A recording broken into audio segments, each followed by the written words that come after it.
Well, good evening, everybody. Welcome to V-Speed Racing Network for the OB Builders Cup Series here in the Moonshiners Racing League. Tonight, we got the Ragin Cajun Bail Bonds 250 at Martinsville. And the storms have been rolling through the southeast all night last night, all through the day today, and it's going to make a pit stop at Martinsville, Virginia, that's for sure, as we're going to have over 30 cars, over 33 to be exact, on this half-mile paperclip, and it is going to be a show to behold, I can only imagine. Cannot wait to get race number 2 under my belt. It's been a blast. Last week was so much fun.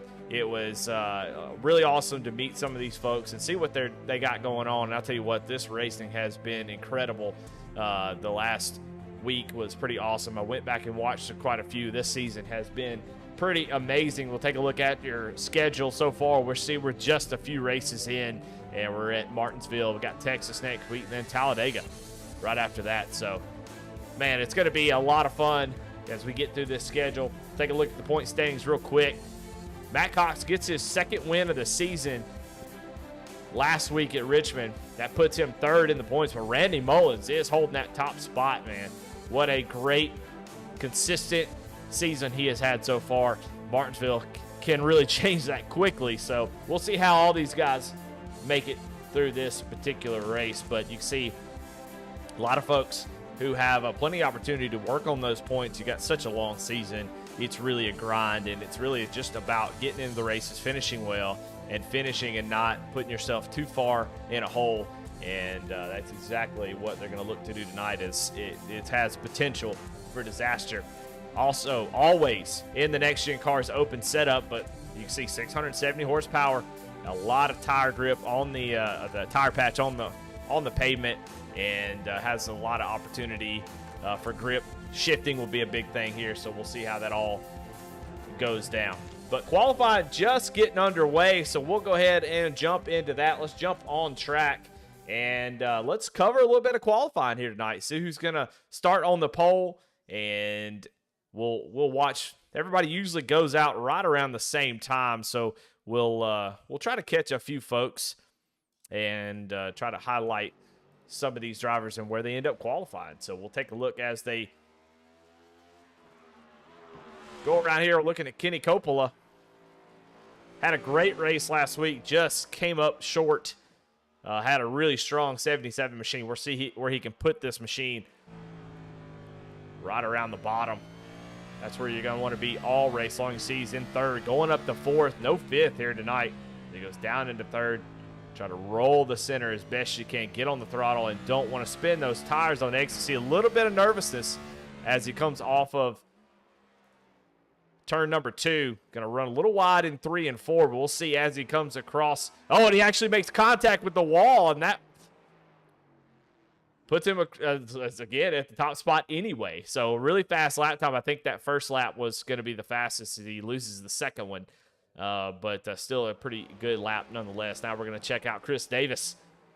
Wow, there's 17 other Chris Davises on iRacing. It's pretty incredible. Watch as he makes his second lap here. Good enough for 8th. Comes off a turn 4. We'll see if he can improve on it. And, I mean, just 2 1/1000ths of a second slower that time around. We got Tim Wortman. He is out here on the track, so we'll see what he can do.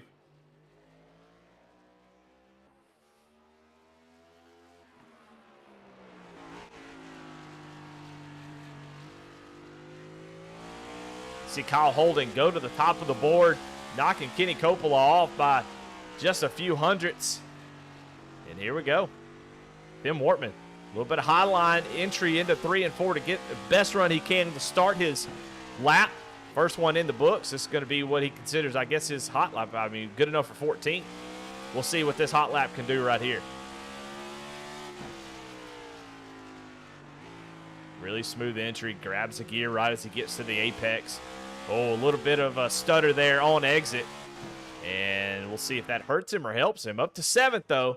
So Tim Wortman able to hold on to that lap and get a pretty good start position as it stands at the moment.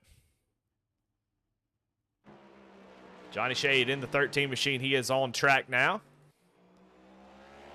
Comes to start his second lap.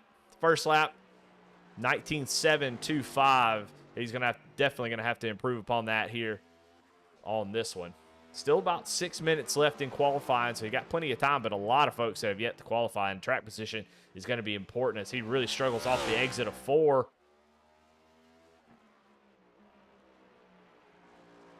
And improves it, I think, a little bit up to 14th, but maybe not what he was looking for. On track now is Barry Sanders going to put down his qualifying time. He's on his first lap here as he got a nice paint scheme here for this machine. Number 88 looking really solid here tonight. I like the way that thing looks. So if we gave away a paint of the night, this would be a contender right here for sure as he goes through 3 and 4. Going to complete this first lap. We'll see where it goes. Up to 16th, it looks like. We'll see if he can improve here on the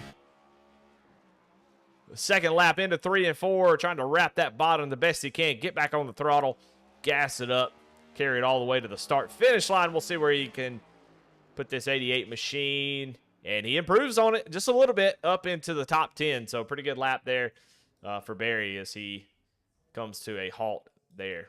Now I got to check in on Jeffrey Taylor in the 23, out on the track right now on the warm-up, coming to his first lap. And we'll see where Jeffrey can put the 23 machine on qualifying. Kyle Holden still holds the top spot, with Kenny Coppola in second, with Randy Mullins, your points leader, in third. A little bit of contact with the wall, maybe that might invalidate that lap time. But right now, Sean Rogers and Matt Cox, your top 5. Really smooth exit here off of 4 for Jeffrey Taylor. We'll see. 19.6. Going to have to improve upon that just a little bit. And it looks like it invalidated that time after he made contact with the wall. You can see he was a little bit nervous coming off of 2 that time to make sure he didn't hit the wall. As he crosses the line for his second lap, does improve quite a bit there. And that puts him up to 11th. So great qualifying effort there for Jeffrey Taylor as he's going to jump up pretty close to the top 10. Still quite a few drivers yet to make their qualifying attempt. Matt Medler, Matt Mackin, Nick King is actually on track right now, so we'll go and check him out. Number 24, a little bit of William Byron skiing some good luck in that 24 car. That was really fast on on Sunday, so he's going to look to carry that momentum of that paint scheme over into tonight. As he starts his first lap, car looks really good right up against that. It's such a fine line. You really have to roll that center more than you think you do sometimes, but you got to be right against that curbing. But you have to be careful not to jump it, as that would definitely hurt your time. As he comes off the corner, we'll see where his first lap is good enough for. 19.8, going to need to improve a good amount of that. As I'm just tripping and falling over my words here. See if you can find a little bit of extra here.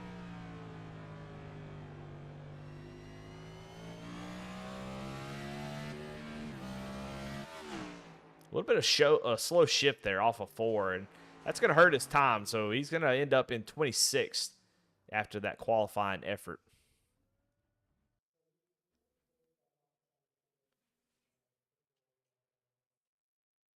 Well, all right. Well, I'll tell you what. I want to talk to some of these guys and see what they think about it. And I want to pull Randy Mullins up into the booth. And Randy, this is Eddie in the VSRN booth. You got a copy? Yeah, but go ahead. Well, I caught you at a bad time. I don't mean to kind of surprise an interview on you, but I want to bring you in here as you are the points leader. So I want to talk to the points leader every once in a while. It's good to get him up here. You've been the most consistent driver all season long, but still looking for that win. Talk a little bit about your strategy so far this season. It's been working out really well, ton of points, but still looking for that win. How important is that win to you? We got 37 races, but how important is that win, and can you think you can get it here tonight? The win's very important. I mean, you obviously want it to lock yourself in, but as the front quarter of the season has went by, the points are kind of where I need them to be, I guess you would say. So the win's not as important as it was when I first started, but I definitely still want it. Right now, my goal is just continue doing what I'm doing, get stage points both stage, and obviously, if you get those stage points, you need to finish in the top 10 so that it matters. Because if you get them and you finish outside the top 10, it don't really help you. It just kind of maintains you. So that's my goal right now. I'm planning on keeping it. Do I think I will get it here tonight? I don't know, man. This race right here, um, I have a feeling it's going to be full of a lot of cautions. I could be wrong, but I hope not. But if it is, the main thing is just keep your track position, survive, and get out of here with the top 10. Yeah, I mean, if the Cup race is anything to go by, track position, like you said, is going to be king. And you're starting so far. You're in third place. We still got a few drivers that have yet to qualify. We'll see if that changes. But third place is a great place to start. As far as tire strategies, when to pit. Do you have an idea in your mind if we go, this many laps, I'm going to come down pit road? We've seen it even on iRacing. You can go almost 100 laps on a set of tires and still be relatively competitive. So what's your thoughts on when to go down pit road, when to give up that track position? When is it you think it's going to be worth it for tires? That I haven't made up my mind yet, to be honest with you. I kind of I'll do that on the fly. Tires here don't really show where, but the fall off is there. So at some point, you're going to have to get them. If I had to strategize, I'd probably get them earlier than later. But again, I'll just have to just play that on the fly and see how it works out. All right. Well, there you have it.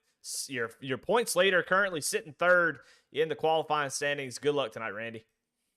All right, buddy. Thank you.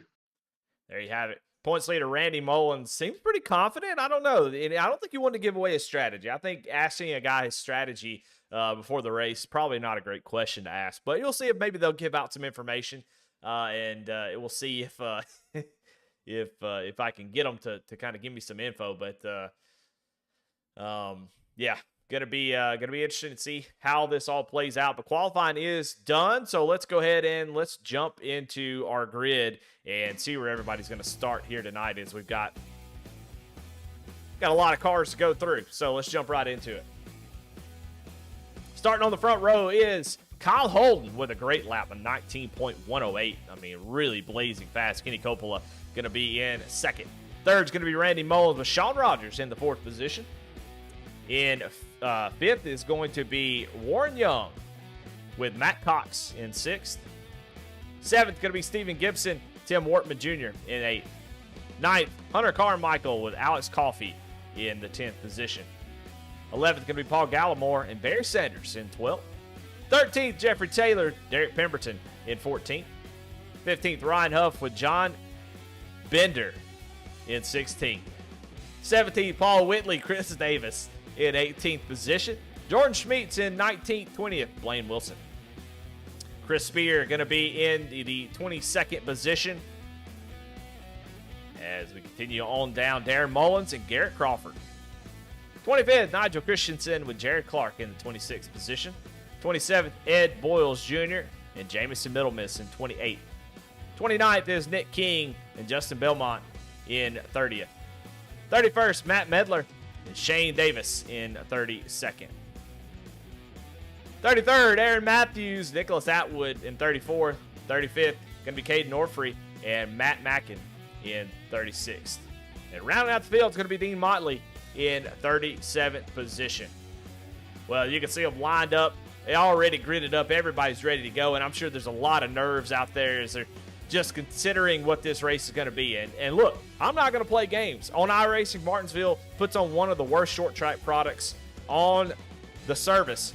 And I don't think it has nothing to do with iRacing, it has nothing to do with the drivers, just a weird mix match. We don't see a whole lot of great races at Martinsville for whatever reason. It just seemed like it just putting guys in such a box and asking them to be perfect almost. So we'll see if they can do that. It'll be interesting to see how good this race goes tonight. I've been a part of a lot of Martinsville races. I've called a lot of Martinsville races, and they had a lot of cautions last season in Moonshiners. 32 cautions to get us to the end. That was over 155 laps of caution flag. Can we beat that here tonight? I hope so. But just, hey, know that that's how it's going to be. So if you get frustrated in chat, don't do it. Just be here. Know that's part of it. This is what everybody's going to be dealing with. As we'll take a look at your race analysis here, 250 laps, 35 mile per hour for the pit speed. 6 tire sets available. I don't think we'll even use 4 here tonight. 1 green-white checkered attempt, 100% fuel load. Of course, open setups, so these guys have full control over the settings on their car. And if they need to make adjustments, they'll be able to do that as the race goes on. And patience is key here tonight. Going to have to be patient to be able to get to the end of this thing. I'm Eddie Smith, by the way. We're glad to have y'all at VSRN. If you're not subscribed, go ahead and hit it. We're getting ready to rumble 250 laps here at Martinsville Speedway. Who's going to be the victor here tonight into the restart zone? Kyle Holden with control of the initial start. Green flag is out.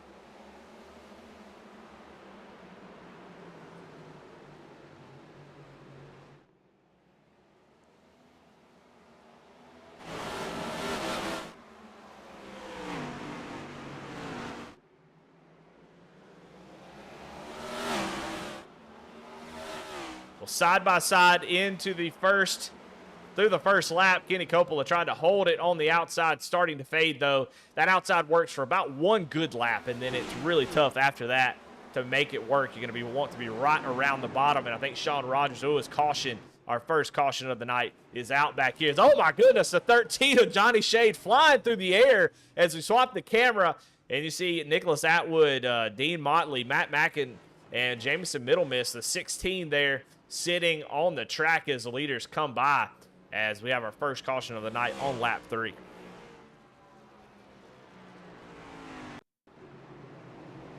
Watching here is Jameson Middlemiss on that 16, and you can see 13 of Johnny Shade already sitting sideways. We'll go back just a little bit. Wow, there you go. He goes up into the air. We'll see what happened to the 13. You wonder if you got a little bit of help or just a little bit loose early on. It's really tough. It gets down into the corner. Looks like it's fine for now. And, yeah, just going to get loose.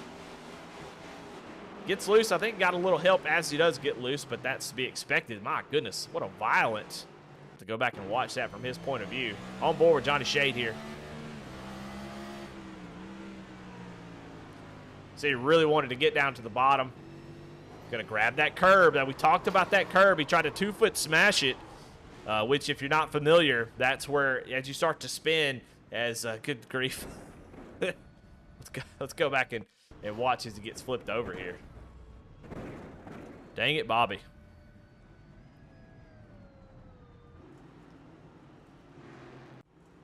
Talked a little bit about that curbing early on. You got to be careful.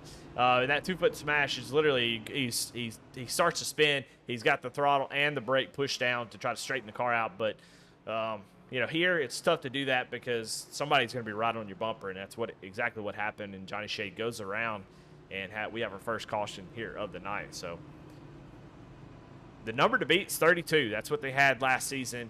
So we'll see if they can beat that. I believe they can. I think it's going to be a fantastic race. And, of course, last season, Kenny Coppola actually got the win. He's going to fall. He's going to hold on to the second position. And Sean Rogers was trying to get down to the inside of him, but Kenny Coppola going to try to get the back-to-back Martinsville win. Well, I guess the spring races. But just the dominant performance that Kenny had last season. So I know he's got what it takes, and I know he wants to get back into victory lane tonight. Good start, but Kyle Holden has been able to get the lead early. We'll see what he can do in the long run. Kenny Coppola last week at Richmond was really strong all the way throughout.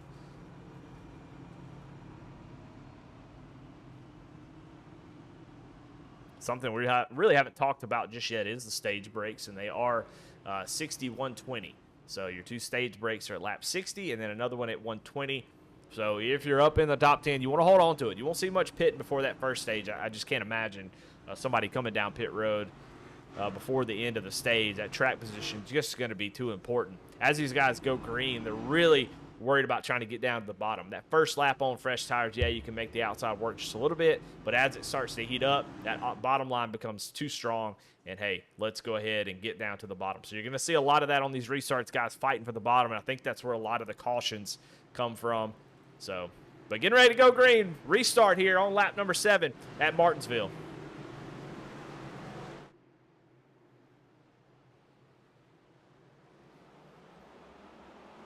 Barney waving the green flag. You see Matt Cox immediately goes down to the inside, and boy, they are already wrecking. The 43 of Stephen Gibson goes around, and it is a track blocker here.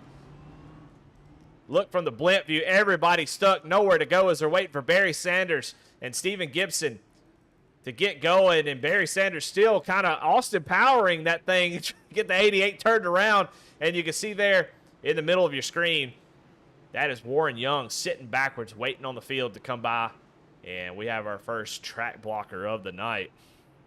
Let's go back and see if maybe we can find out what happened.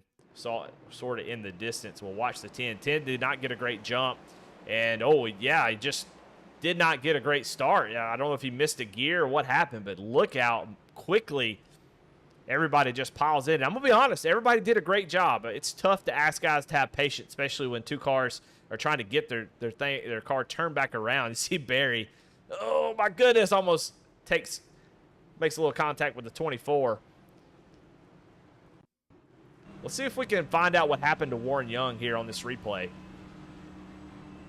See how far he's got a car link back to that green car there. In first gear, we'll see as he goes up through the gears. Oh, he spins his tires in second. That's what happened. So he starts in first, gasses it up, yanks it into second, and when he does, man, it just spun those rear tires, and that's why he wasn't able to get it back rolling. So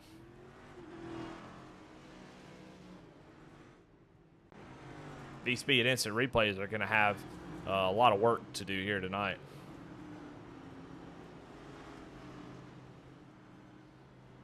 Well, if you're watching, you know, this is what Martinsville is all about. This is why Martinsville has been historic, because of this type of action where you put these drivers in a box.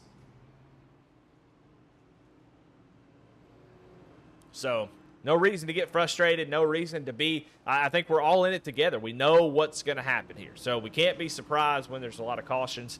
Martinsville has always been that way. So find the good in it. Find the interesting. That's what my job is. So I'm going to do that for you. We're not going to be negative. We're going to be positive about this race and follow all the storylines as they develop. And, you know, this is a different type of racing. It makes it very tough when you have a lot of cautions back-to-back. It makes it hard to get into a rhythm. You really have to be ready to go at a moment's notice to, you know, you start on the outside, then you start on the inside, then you start on the outside. You really have to battle that. It's a mental game in Martinsville, and that's why I love it. I love it because it is, can you mentally hold on for 250 laps? You know, you're going to get hit from behind. It's going to make you mad. Do you let that boil over and you take it out on that guy and cause a wreck or cause yourself to have damage? I mean, that's all, you know, a big part of this race, the mental game. And if whoever can stay in the right headspace for the whole race will be the one that takes home the victory, the checkered flag, I mean. No fast repairs, so you want to take care of your car for sure. Getting ready to go green, Kyle Holden holds the lead with Sean Rogers in second. Kenny Coppola will have a pretty nice starting spot there in third. All right, Barney's got the green flag in hand, and Kyle Holden gets the jump. Green flag back out. Matt Cox again right on the bottom trying to move forward as they come off of turn 2. Clean this time. No track blocking going on. Really awesome to see these guys go around this track. I mean, look at it from this view. I know this is not going to be popular with everybody, but look at this. The way this track looks, it's such a cool looking track. And when the cars go around it, right around the bottom, is such a interesting layout for a track. Just so cool to see these guys go around it. Kenny Coppola up into second as he was able to use that inside line to get that position from Sean Rogers. Matt Cox into the wall right up on top of your screen. See that black car get into it. Don't want to be doing that too early.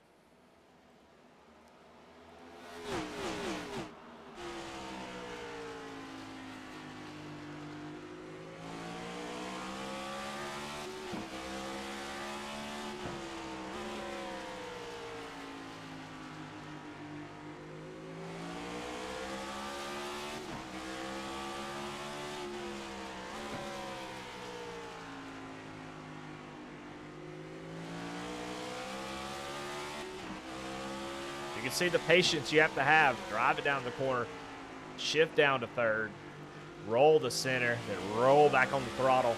That way you don't spin those rear tires. Sean Rogers got it figured out at the moment. As now he's starting to put a little pressure here on Kenny Copeland. Looks like Kenny was trying to put a little pressure on Kyle, but wasn't quite able to do it. As, we got somebody slow on the track. Jeffrey Taylor. Slow up on the outside. I don't know what's going on with him, but he is having some sort of issue. He's trying to get, he's got major damage. He's going to go into the wall as he's trying to get down. No caution, but Jeffrey Taylor, big problems in that 23. Now, he had damage. That's why he is having such an issue, and caution does come out as he is trying to get off the track, and finally does. And he's going to go into the garage here. Never seen that before. I like that. But caution is out, and we'll go back and see if maybe we can find out what happened before all of that.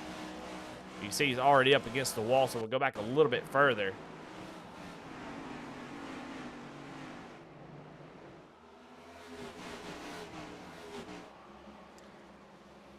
Oh, he blinks out.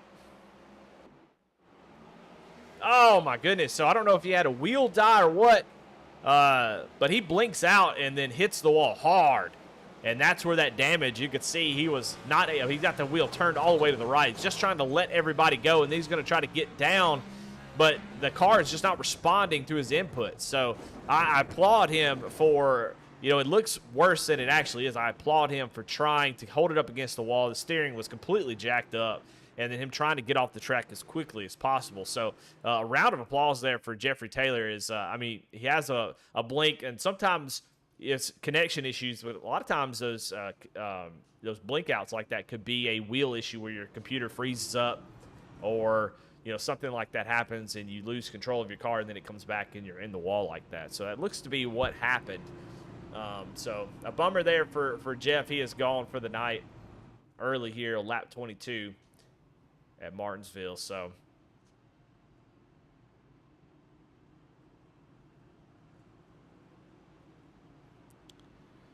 well, right now, a couple drivers have been on the move. Right now, Nigel Christensen, he is up to 14th after starting in the 25th position. That 17 machine looking pretty stout here tonight, able to make some passes. And those who can make passes, can make moves, those will be the most successful. It's really hard to and he's not without a little bit of damage. You can see on the front end of that car, that front end is smashed in. But aero, not a huge deal here at Martinsville. So as long as the steering is straight, it should be okay. Nick King, also a big mover. We got that William Byron paint scheme, and, you know, started in the back, 29th. Did not have a great qualifying effort, but it's already up to the 19th position. Big mover. Aaron Matthews just a couple spots behind him in that number 5 AASM Ford Mustang, that dark horse.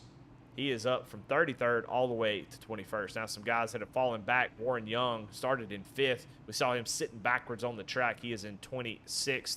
Steven Gibson in that 43 car, he was involved in one of those incidents. He goes from 7th all the way back to 28th at the moment. And Barry Sanders is sitting on pit road trying to get some of that damage fixed from earlier, likely, as he's been on pit road a couple times, just trying to get some of that damage fixed. So Jameson Middlemiss, Matt Mackin, Dean Motley, Nicholas Atwood, all those guys have a lot of damage. So they're going to try to get that fixed as much as possible without going too many laps down. Barry Sanders does a good job of fixing the damage, staying on the lead lap. That's really important here at Martinsville. Once you go a lap down, you are pretty much going to be behind the 8 ball all night long. All right, another restart here as they get lined up ready to go. And the cautions are starting to build. Hopefully we can get some green flag action, but if not, it's going to be a chess match all night long. Holden with the start, going to get a great jump as they go down in turn number 1. And so far, up front, the biggest storyline has been who between Sean Rogers and Kenny Coppola has been on the bottom, starting 3rd for the restart. You can see Kenny going to try to stick that thing back in there, but now he's going to be under fire from Randy Mullins, who actually gives him some space. I think they're teammates. So he gives him some space, lets him down. That's really important for him to get down. But so far, that has been the tail of the tape for the front few is between Sean and Kenny, who was able to get that inside starting position on third. So it almost seems like they're going to go back and forth if they continue to have caution. But look at Sean Rogers, all over the back bumper of the 59 of Kyle Holden is. We got a driver, I believe that is lap car of, I can't see, I think that's, yeah, it's Jamison Middlemiss, who had some major damage. You can see that car not responding like he wants. And he's going to go another lap down. But the battle for the lead continues on. Kyle Holden holding on to it for now, but caution is back out as, Nick King and the 10 of Warren Young, guys that have been trying to battle their way back into this thing, have gone around. Let's see if we can go find out what happened here. Not quite sure where this all started. On board with Jared Clark here in the 69 UPS car. We'll see maybe where we can find out where this all started.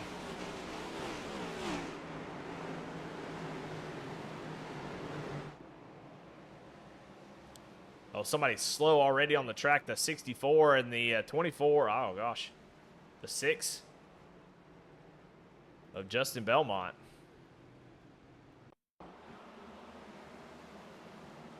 Saw the 64 slow on the track. We'll see. Oh, the 24 maybe is where this started. And Nick King, oh, yeah. Nick King in that 24 with the 64 behind him. I don't know if he tried to get down. He was trying to get down to the bottom maybe. And got a little bit of help. Let's see right here. Oh, no, just gets out of the groove. Maybe shifts down instead of shifting up. It's hard to say, but makes some contact, and then they all kind of bounce in there. Nobody with any major damage there, but it looks like. Watch on board. Up in that upper lane, shifts down to the third. Yeah. Just got to be careful about that outside line if you haven't been running it for a while. It is a little bit tricky. You try to give you the same throttle points that you do when you're on the inside. It does not respond well, and it can kick that rear end out, especially if your car's set up a little bit looser. So far, no pit stops in the top 20. Everybody's staying out, which no surprise there. And everybody who has pitted has been just for damage repair, as the stage break will likely be when we see everybody come down pit road. So still 30 laps or 28 laps until the stage. Everybody up front has been playing pretty well with each other. Alex Coffey has been the only driver that's made a ton of spots up. He has moved up from 10th to 5th, so he is able to get that 15 car, that Camry, around this track pretty easily, as you got some lap cars that are having to wait to go to the back of the longest line. But Alex, second in points, definitely a player tonight. I've seen his short track prowess, and it's really good. And he's already showing, probably would have loved to have a little bit better qualifying, but getting in the top 5, once you crack that top 5, you are in a winning position, especially with the 2 stage breaks. You just need to dig down deep, find that little bit extra, and work your way to the front. And so far, that's what he's doing. Paul Whitley's already up 8 spots. Blaine Wilson up 9. Jordan Schmeet's up 7. Nigel Christensen, we already talked about him. He is up 12. So some guys taking advantage of some issues early, but some folks that are able to make passes. But Kyle Holden led every lap so far. Right as he starts to get challenged, caution comes back out. So he is getting the easiest laps that you can lead at any track, which is just under caution, and it's pretty great. Pace car going to pull off, going to go green here, and you can see Sean Rogers, Kenny Coppola swap position again. Now Kenny is going to be inside of row number 2, and he should be able to take over that second spot. We'll see if Sean can get a great restart here. Not quite able to do it. Kenny going to pull up to the inside of Sean. Sean going to roll the exit of 2, just not quite able to do much with it at the moment. Kenny going to be there to fill that gap once they, well, actually, I tell you what, Sean got a great roll through the center of 3 and 4. We'll see if Sean tries to get in the gap, and he doesn't. Sean going to go for the lead here. Not going to be able to do it, and now he's going to be able to fall into that second position. So Pretty good restart there for Sean. His caution is back out on the speedway. And we'll see. It looks like Aaron Matthews, Caden Norfrey, all involved here. See them sitting sideways on the track. Aaron Matthews had gained a ton of spots, so this is not great to see him involved. Watch right here. You see the 8 and the 5. 8 of Garrett Crawford. It just kind of checks up here as, oh, somebody was already sitting sideways. That's an 18 of Blaine Wilson. Blaine Wilson was sitting sideways on the track. So, I mean, cautions. there's guys wrecking and then just wrecks trying to avoid things. Here's Blaine Wilson here, the 18. We'll see what happens to him. The 11 right behind him. The 17 drives down to the corner. They have a little bit of contact behind him. Comes off the corner here, going to make a little bit of contact with the 32 of Matt Cox and then goes sideways, and then they all just pile in here.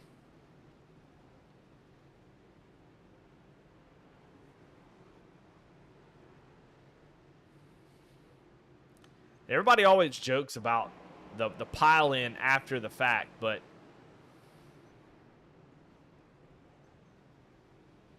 I'll tell you right now, it is so difficult to see. Let's go on board with the 33 and just see what it looks like. He's looking at the bumper of the 82. Let's watch as they come off the corner. Let's see what he can see. He saw smoke, but, I mean, he doesn't know where to go. And they come flying in behind him, so.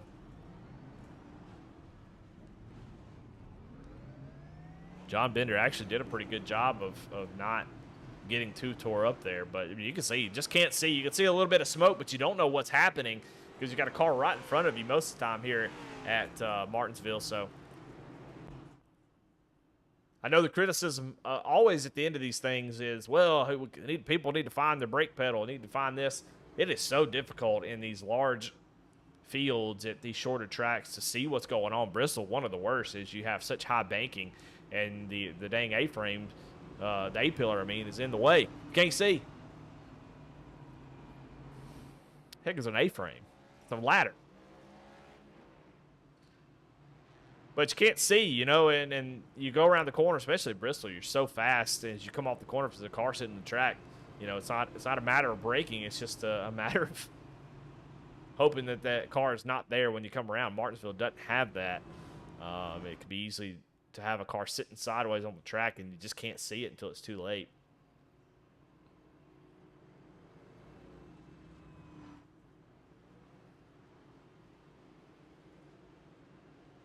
Kyle Holden got the Simrock Market Camry paint scheme here tonight. I know Simrat Market's proud to have him on board.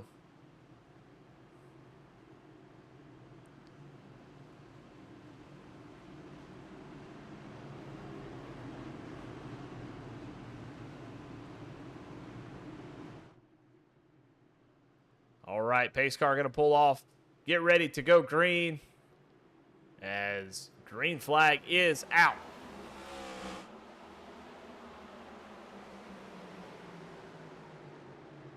Oh, a caution already back out on the track.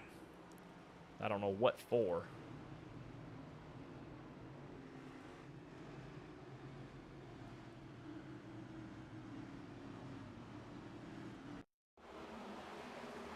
See if we can see somebody going around. We'll see some contact there with Barry Sanders.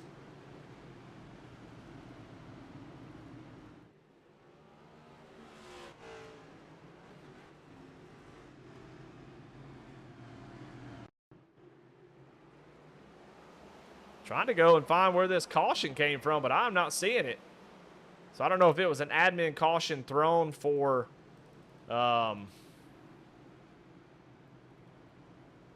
I don't know if it was an admin caution thrown for some reason. Maybe the cars weren't caught up.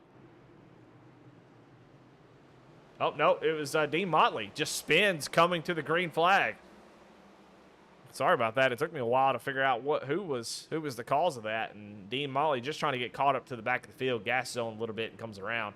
And so caution will come back out.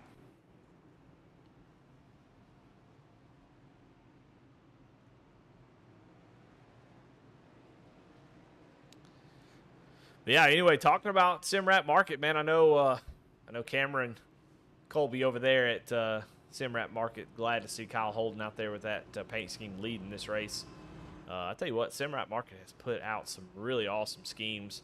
I've seen them in a couple different leagues. I know there's probably quite a few paint shops around here in this series, but and a lot of really great paint schemes. But Simrat Market does some really clean work, and I think they have a lot of templates and stuff too that you can go in there and make your own stuff, make it look cool, just change the colors. They do all the hard work for you, so pretty neat. We'll take a look at a race recap at the moment. 0 lead changes. Kyle Holden has led every single lap, but 6 cautions here at Martinsville.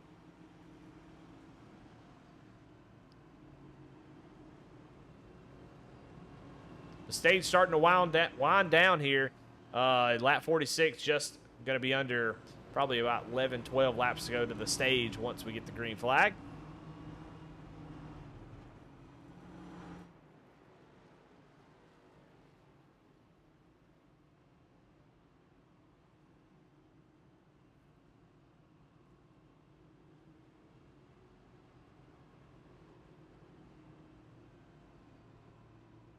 Kyle Holden currently sits 12th in points, but already has a win on the season.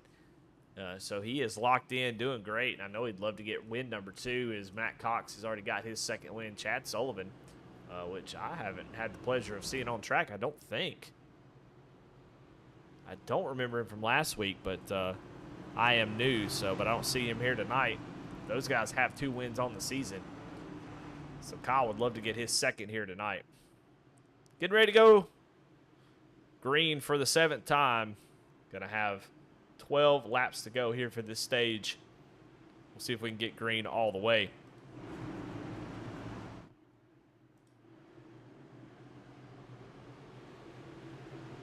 Into the restart zone goes Kyle Holden. See if Sean Rogers can do the same thing he did last restart. Work that top side until he gets faded back just a little bit to fall in line behind Kenny Coppola. Can Kenny fill that gap before the 2 is able to do it? I think Sean Rogers has race-winning speed. If he could ever get the lead, I think these guys are going to be in trouble. And actually, he does get the nose out there in the middle of that corner. But I think he just wanted to try to get behind Kyle there as they make a little bit of contact. Just 10 laps to go in the stage.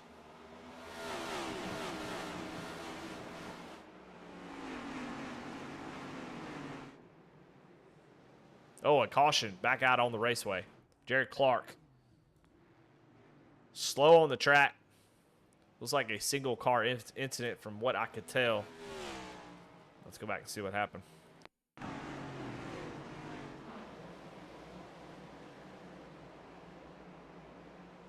The 13 right in front of him. Goes down to the corner. Wow. The 01 of Matt Mackin just gives him a shove down in the corner and sends him.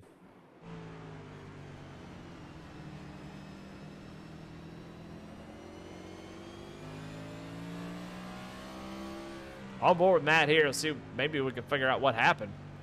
A lot of times these contacts are based off of previous laps, so trying to go back and see maybe there was some contact to begin with or what. Yeah, it's hard to say, man. Wow. So maybe there's some contact earlier in the race that we did not see that maybe Matt wasn't happy about. Now, of course, I don't know if it was on purpose or not. I'm just stating what I see. I don't make any kind of claims of knowing what the drivers are thinking or what drivers' intentions are, but we just call them like we see them.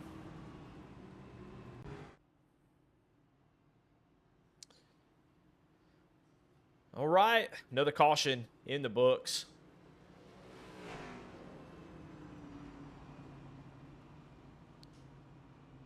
And like I said, Kyle, Sean, Kenny, they all love this. I mean, they don't have hardly any pressure on these restarts. They're able to get single file, and caution comes out. They get to hold on to their track position without ever having to run too many laps, and that is that's why qualifying is so important, to be able to get up front We've got a few drivers been able to make up some spots, but overall throughout the field, it's basically just people kind of finding the positive or picking up spots when guys have trouble. Just haven't had a whole lot of opportunity to make up a ton of spots here. Alex Coffey has been able to get into the top 5, but just hasn't had enough laps to do anything with Randy or Kenny. So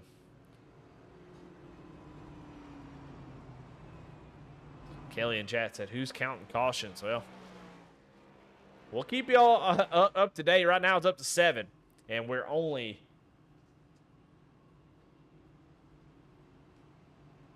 50 laps into a 250 lap race. So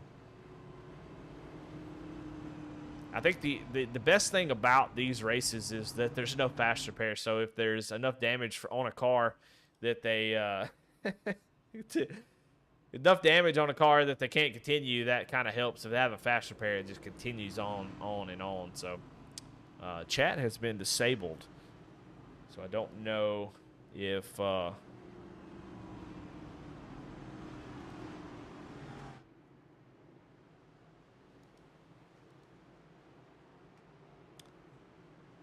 there's some issues on track. Maybe guys talking too much. Who knows?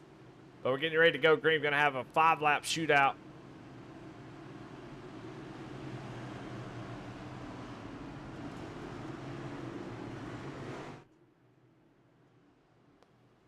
Into the restart zone they go. Green flag is out for Kyle Holden. Gets another great jump. We'll see where Sean can fit in here. Not able to run side by side this time around. He should be able to get the run off the corner and maybe hold on to that second spot. No, he's not able to do it. Kenny Coppola. Nope, yeah, he does. What a great drive down to the corner. Actually overdrives the corner to get down and almost runs into Kyle Holden. So, close call there for the leader.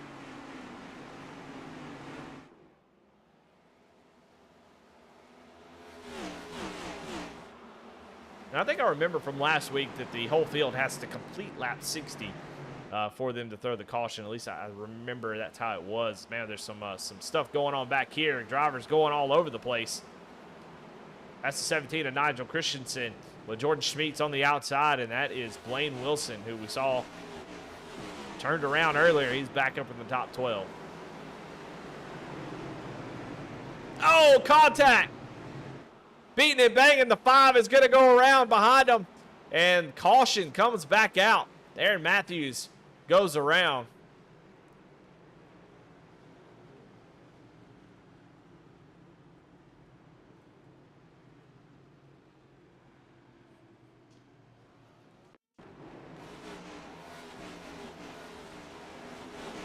Checking this replay here, and you can see just there was some contact up in front of him. Everybody starts to check up. The 17 of Nigel Christensen and the 38 and the 20 not able to check up in time. The 38 of Ed Boyles Jr.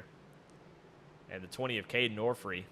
And Caden really had some big front-end contact. Let's watch on board with him.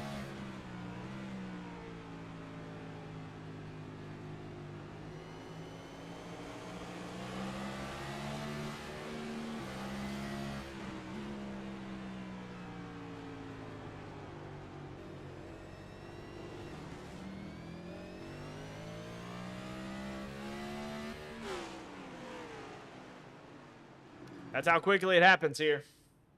And that should be stage. I don't think I'll get any kind of confirmation on that, but that should be your stage win. We'll see as they come down pit road. That likely will indicate whether or not it's stage or not.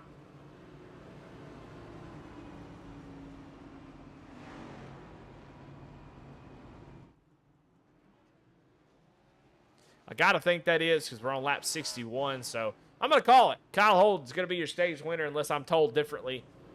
And nobody comes down pit road. How about that? Interesting to see that. John Bender comes down pit road. Barry Sanders, Chris Spear, Nigel Christensen, Blaine Wilson, Nick King, Ryan Huff, and Aaron Matthews come down pit road along with Jamison Middlemiss. And, yeah, that's all who pitted. So the top 12 stay out on the track. They've been on the track the whole race. 62 laps on these tires. obviously feel like they haven't had enough time around this track under green to warrant giving up any track position. So be something to see if John Bender can make up a ton of spots. We'll see just how important those tires are. Barry Sanders, Chris Spear, those guys, Nigel Christensen, who's been able to move up throughout the whole race. We'll see if those guys can do anything with these tires as we're going to run to this next stage break.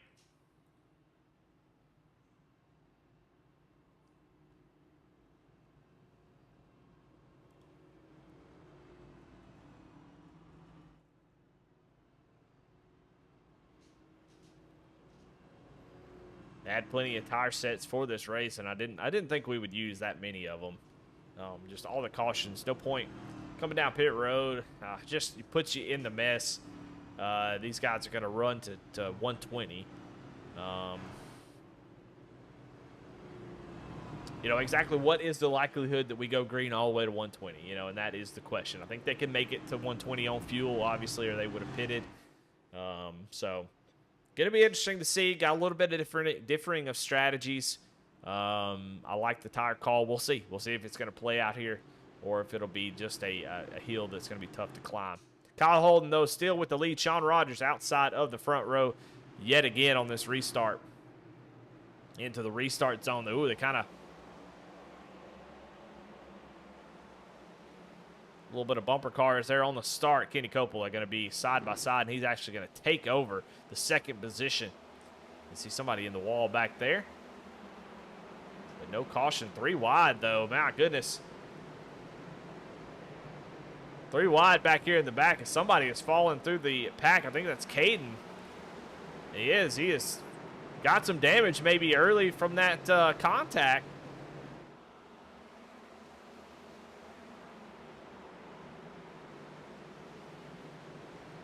Man, look at this. Just a cluster going on as got your first driver on tires, John Bender, excuse me.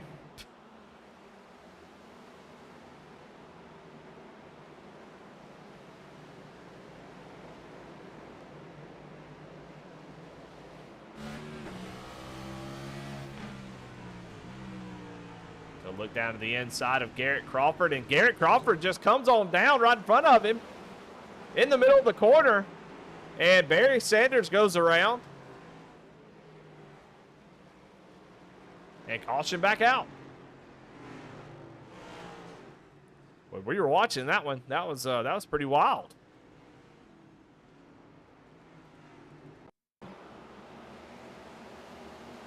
Gonna watch him right here.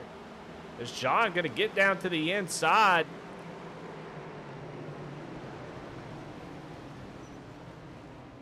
I don't know, maybe it was pretty close. It was definitely a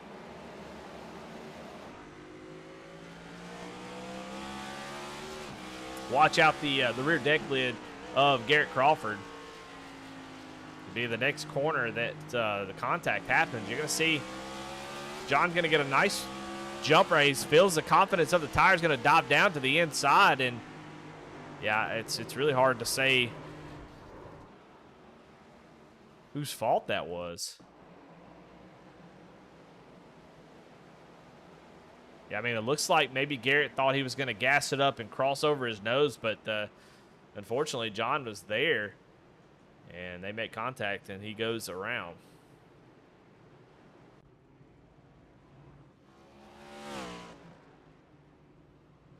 Nine cautions now at lap 70.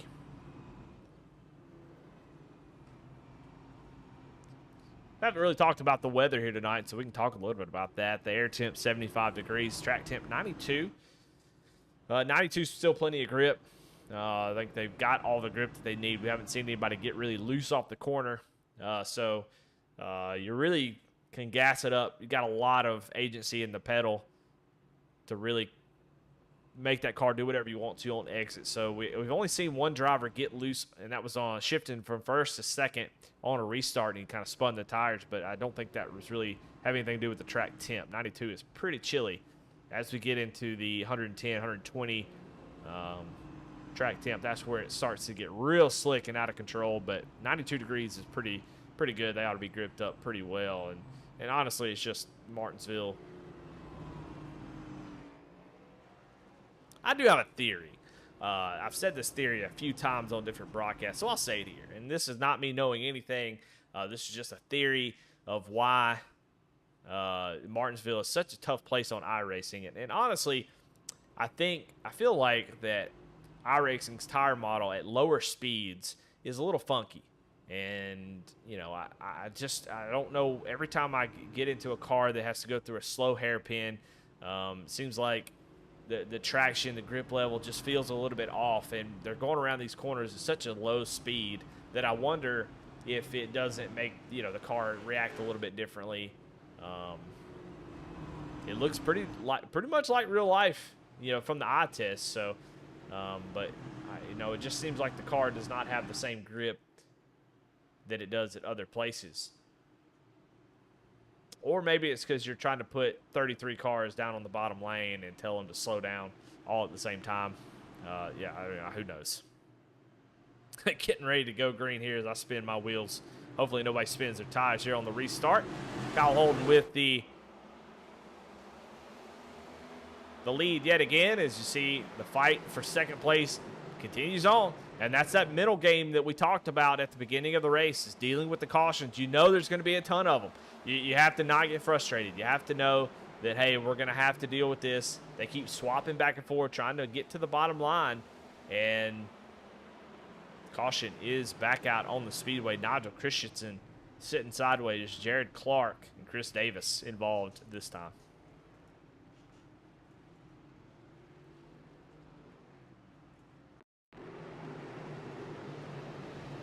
Nigel, one of those that came down and get those tires. We'll see if it started with him or somebody else. Everybody fighting to get down on the bottom line. Yeah, and just some contact here. Man, woo. Looks like maybe Barry Sanders was where all that started, as he made contact getting down into the corner.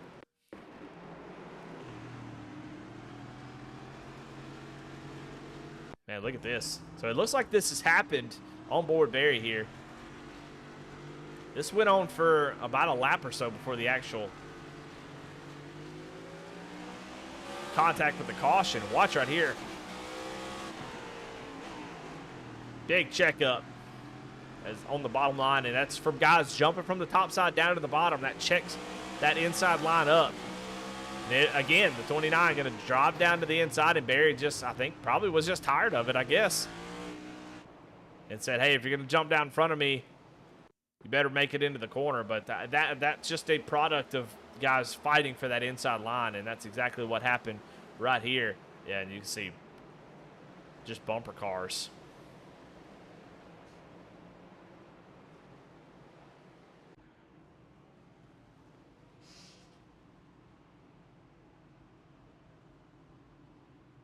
Well, let's see who we have on cam here tonight. See who is showing off their webcams. And currently we have Chris Spear, Barry Sanders, Tim Wartford. I've already changed his name once. I don't know how he got changed again. But that's Tim Wartman, excuse me. And Johnny Shade there down on the bottom right. We've had quite a few more cameras, but it's a couple folks that have fallen out of this thing. But appreciate these guys showing their camera. Definitely adds to the broadcast for sure.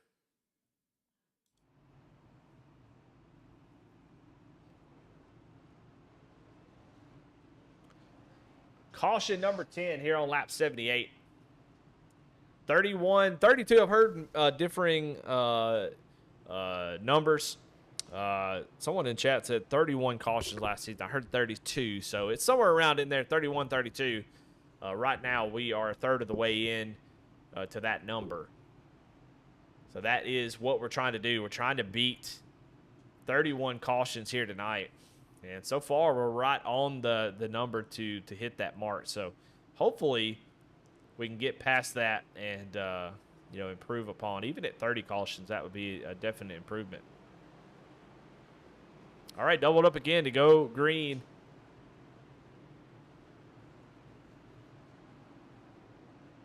Darren Mullins in 12th place. He is the highest running driver on 4 tires. So he is making moves. We'll see if he can continue that trend as we get ready to go green yet again.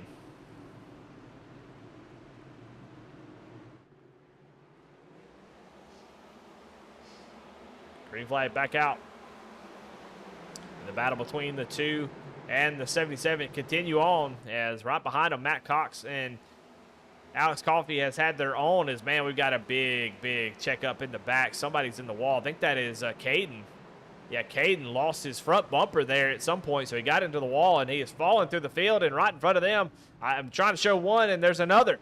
The 64 of Darren Mullins, who we're just talking about, who had the fresh tires sitting backwards on the track, and it looks like the 6 of Justin Belmont also sitting backwards.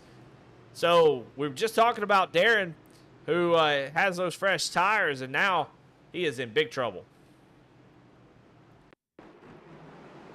Trying to make those tires work. That 64. Oh, goodness.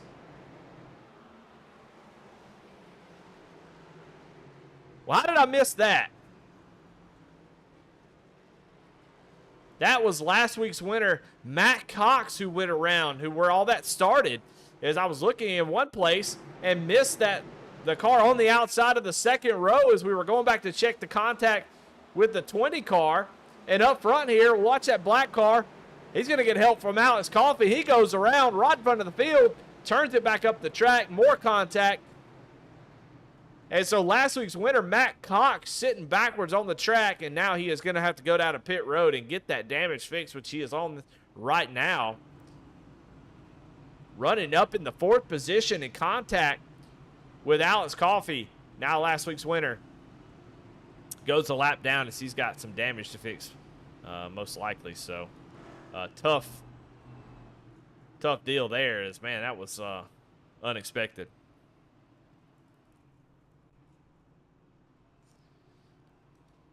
Well, I'll tell you what, let's take a quick commercial break as I've got the word caution in my mouth.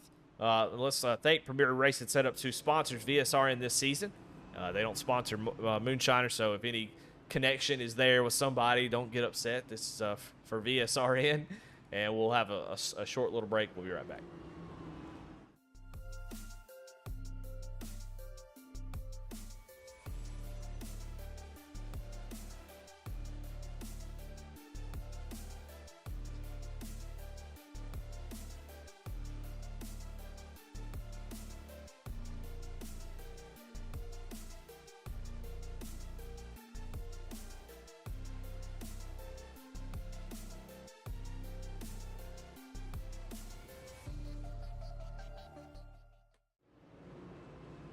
All right, a little quick commercial break. And, of course, this race is sponsored by Ragin Cajun Bail Bonds for the Ragin Cajun Bail Bonds 250. And, of course, OB Builders sponsorship of the Cup Series. Also want to thank D's Lug Nuts Podcasts, J. Crawford Builders, Green River Tire, Hickory Harbor, AASM, Ram Welder Fabricators. I think that's RS Button Boxes.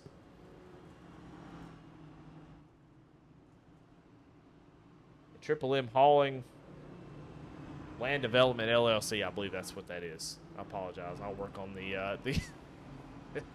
I'll work on those sponsors. We'll try to get everybody exactly right, but definitely thank all them for the support for this series.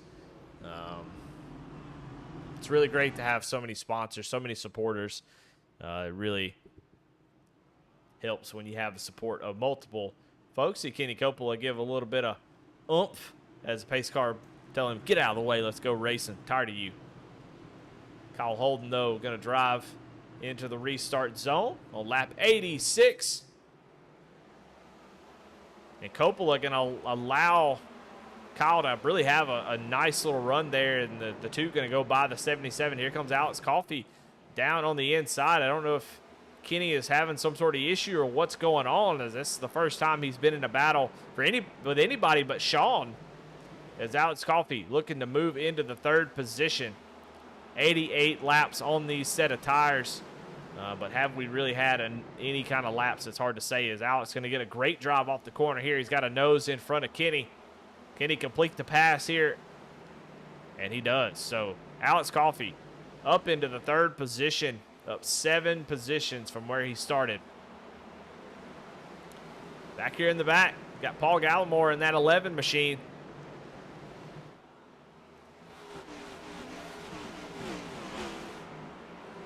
Got Blaine Wilson right behind him. As you can see, Nick King there on the outside in that 24 machine trying to recover after a couple incidents that he's been involved with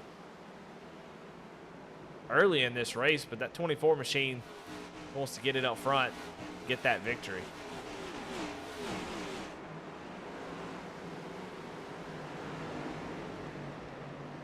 Side by side with Tim Wortman Jr. here. This is a battle for the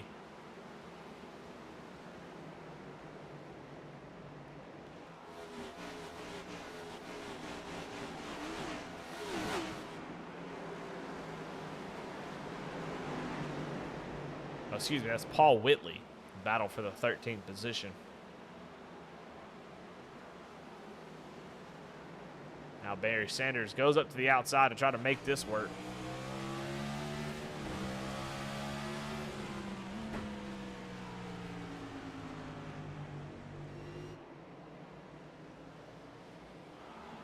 Oh, the 24, Nick King gets loose off the corner, and he's going to fall back, but able to keep it going, so no caution that I can see at the moment. As that kind of spreads out the field. Very close call for that 24 machine. Now John Bender, we talked about him on those tires. He has been able to move up into the top 10.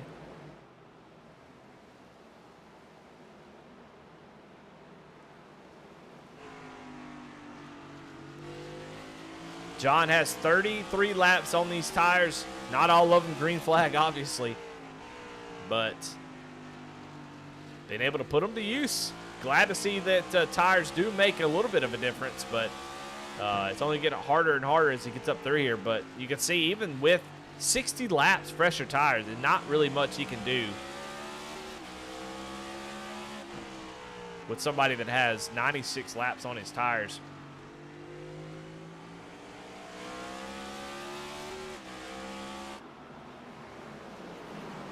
But up in the top 10, having a great run here. Caution, though, back out on the track. The 69 of Jarrett Clark sitting on the track backwards and brings out caution number, I think, 12. So we can go back and see what happened to him. Gets lapped by the 2 leaders.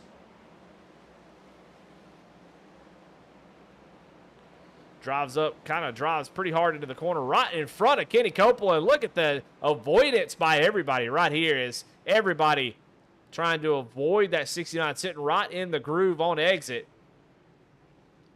And everybody does a fantastic job. Watch Kenny Coppola here. That's not Kenny Coppola. See, he's right on the back bumper of the 15, Alex Coffey. Watch here. You can see the 69 going to get up out of the groove here and watch as they try to avoid him. They split him right through. Yeah, look at that.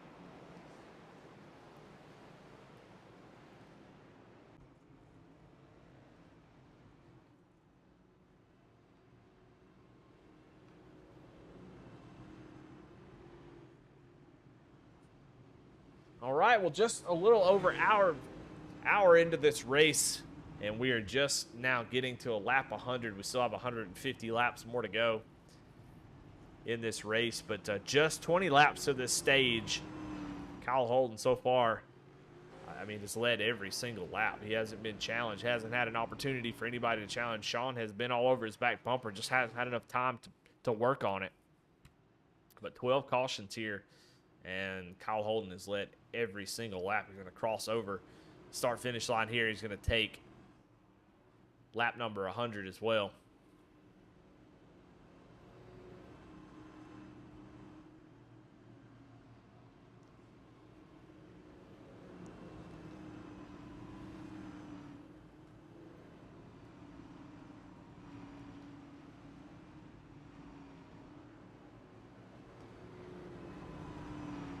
Well, so far the strategy of staying out on these tires has been the right call. They'll obviously have to come down in this stage as they won't be able to continue on fuel. They're going to have to come down and get gas. They don't need tires, but they definitely need gas. And caution laps don't use that much gas at all. You run around in 5th gear, you're not using that much fuel, but they definitely can't make it anymore. And, this stage break will break the race basically right in half, so that if we continue to have these cautions, you can bet that they'll stay out as long as they can. We are seeing a little bit of improvement with the tires, but it's all going to get reset here in 20 laps. Lights are out on the pace car. We're going to get ready to go back green here. Really don't. Kyle just needs to continue to have the restarts that he's been having. He's not going to have much issue holding on to this thing. It just shows how important it is to qualify up front here at Martinsville.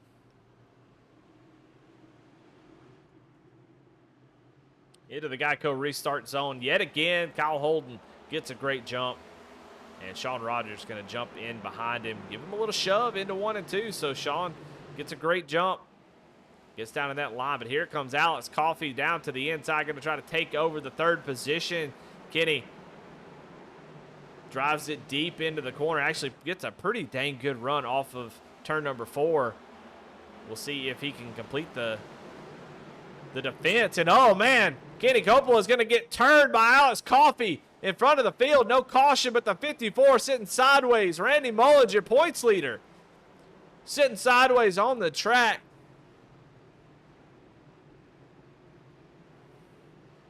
And Alex being aggressive here. And another contact with the top 5 driver.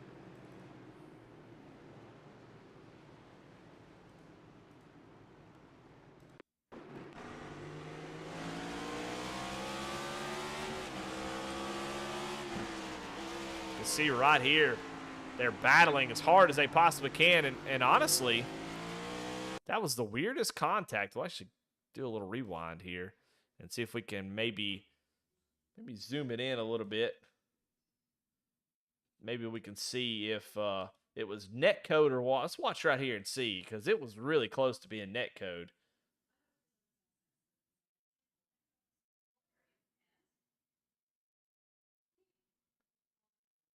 It's really hard to see at this angle.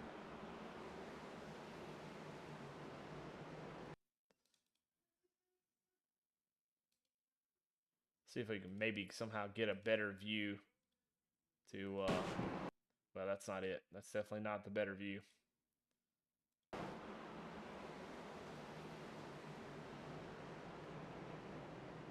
But contact nonetheless, and that's going to bring out another caution. But, man, it is going to take out a couple really good drivers.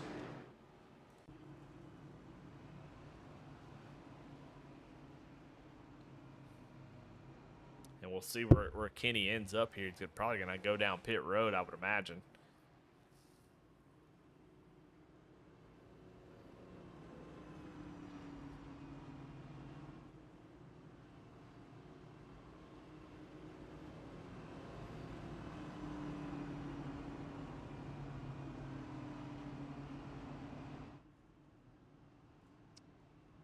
Elects not to, which I guess I don't know why I said he would. I would imagine he would go down pit road. Going to stay out for the stage. There's only 15 laps. It's really hard to call on that one. There might have been a slight amount of net code. It's a little bit closer than I thought after the initial look at it. I think they net code or not, they still would have made contact. But it's really hard to say whether or not it was Kenny kind of pushing the issue, trying to complete the pass on the outside, but kind of leaning on the 15, or if the 15 came up. It seemed like there was just a little bit of space there on the bottom. So just hard racing. I think that's what that was. I think Kenny knew how important it was to try to fight for that track position. And so does that Alex. Alex been trying to move forward all race long. And honestly, that's just a racing deal in my opinion. So what does my opinion matter? It doesn't. But just the way I see it, seems like a racing deal. Working caution 13 here on lap 108. We do get the lights out on the pace car, so we will get back green. Just going to have 11 laps to go in this stage. Can Kyle Holden hold off? Sean Rogers got to his back bumper on turn 1 last restart. We'll see if he can do the same thing here.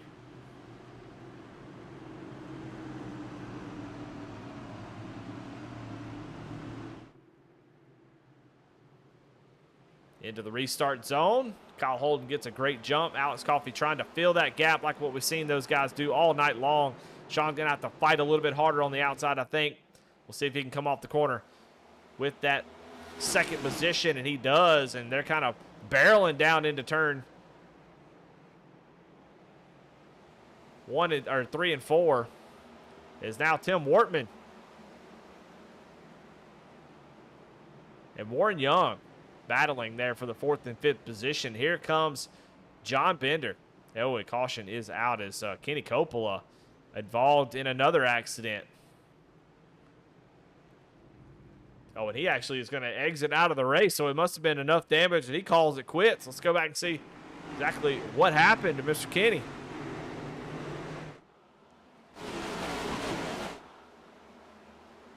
Oh, he's got damage. You can see he is scraping the track, throwing sparks, so enough damage that car is not acting right. So I think he might have, guys felt like he was holding him up, and Aaron Matthews says, hey, I'm inside. Hey, I'm still here.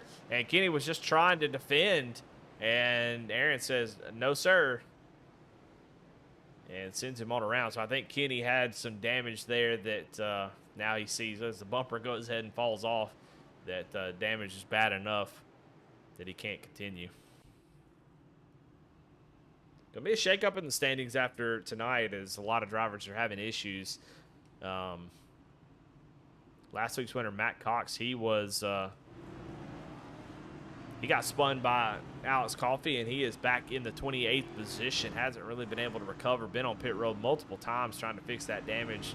Car still has a good amount of damage, so we'll see if he can try to improve upon that. But he was running up in the top 5 when that contact happened, and hasn't really been able to improve on it. And that last caution, Randy Mullins, who we talked to at the beginning of the race, your points leader, he was involved in that accident. And you see he's coming back down pit road to try to get some damage fixed on that 54 machine. His car looks pretty good, but obviously has some sort of damage he's not happy about. And some guys may try to flip the stage here if the car is still in good shape. Come down pit road, get 4 tires and fuel. When the stage hits, stay out and try to gain a bunch of track position. So maybe Mullins is trying to do a little bit of that. We'll see if he takes 4 tires, fuel, or just gets a damage repair here on pit road. No tires, so it looks like just trying to continue to fix that damage, get that car back in working order. But a lot of guys sneaking up into this top 5, taking advantage of some of this issue. I mean, Tim Wortman in that 83, talked about him a few times tonight, but he is up in the 3rd position. And then Warren Young, we saw him sitting backwards early in the race, pointed the wrong way, had to go all the way to the back. Now sitting in 4th. And John Bender, with those tires, he's got the freshest tires, but he's got the squishiest bumper, it looks like, as well. So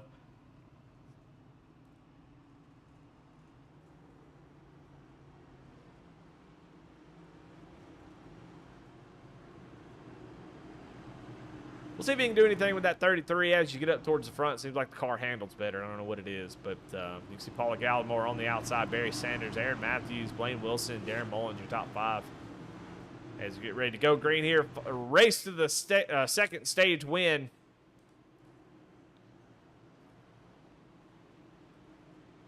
Pace car is off. Alex Coffey on the outside of the front row for the first time tonight.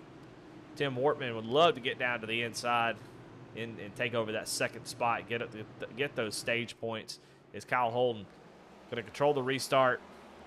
Alex Coffey going to jump down to get down to that bottom line. He's going to be able to do that successfully. Kyle Holden right at the moment trying to fight for the max point day.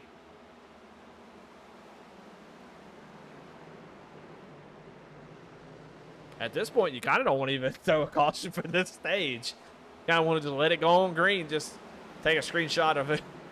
Who is in the top 10? Kyle Holden with a big jump here. He gets out to about a half a second lead, which I think is the most that he's had all night long. Alex Coffey falling back to Tim Wortman Jr. just a little bit. As the front few are our single file. Paul Gallimore, Aaron Matthews battling out here for 6th position.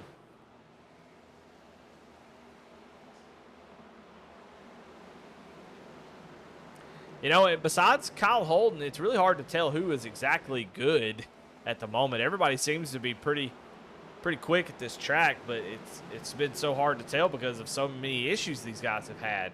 So I think we're going to see somebody that we haven't really talked about much tonight be up into the mix by the end of this thing. But right now it's all Kyle Holden who has the lead over Alex Coffey. And he comes around to complete lap 120. And we should see the caution come out.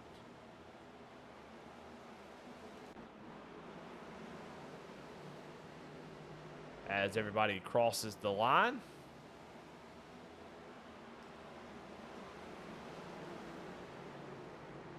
Caution's out stage, and Kyle Holden will win stage 1 and stage 2. You can see he's led every single lap so far, has yet to come down pit road.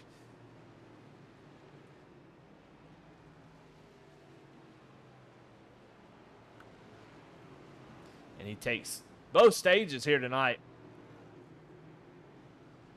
Looking good to take the race win as well, but we're just under halfway.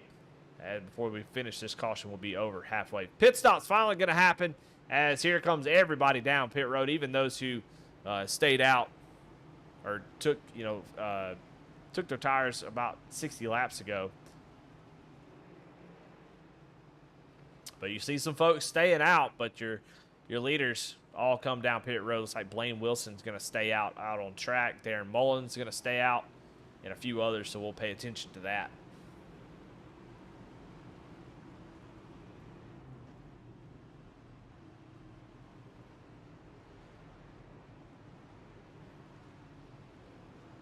All right, with that, that is 15 caution of the night. You remove both stage cautions. That is 13 total non-stage cautions that we have so far in this race. And honestly, we're at halfway. That is good enough for under 31 that we had last season here. So we'll see if that trend continues. But, you know, as we get down to the end of these things, it starts to get even worse as guys start to get desperate. Now we're going to have a big shakeup. This is going to be the most interesting part of the race, I believe. Blaine Wilson pitted 63 laps ago. Now going to stay out and take the track position here.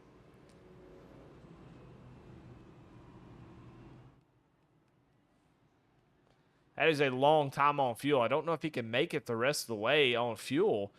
Maybe he's banking on so many cautions that he's able to hold on to it. I mean, that lead has been so strong all night long. So, and then you got some guys up here that have come down a few laps ago. Sean Rogers actually did that.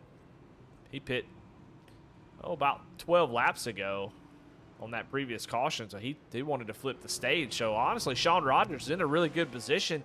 He's sitting in 6th. And he's only got 13 laps, so I wondered if anybody was going to flip the stage. Randy Mullins, one of those drivers, Chris Spear, and Jamison Middlemiss, all coming down with about 5-6 laps in that stage, going to flip the stage.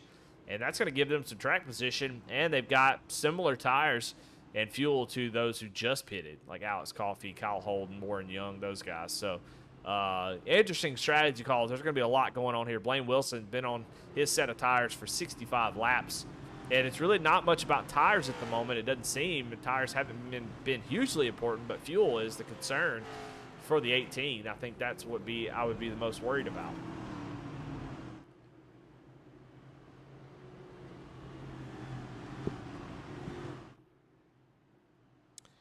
All right, getting ready to go green, it looks like.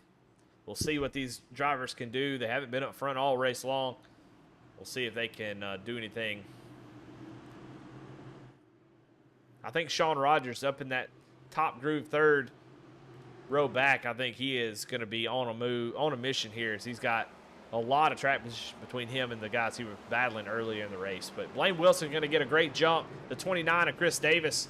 And look at the pack of cars back here. You can hear the contact is in the background is Kyle Holden. Slow on the track. I don't think that's where it started. I can't really see it. It's trying to find who that is. Might have been Dean Motley. But the caution back out. See if we can find out what happened. Dean Motley coming up to the back of the field. I doubt that's where that started.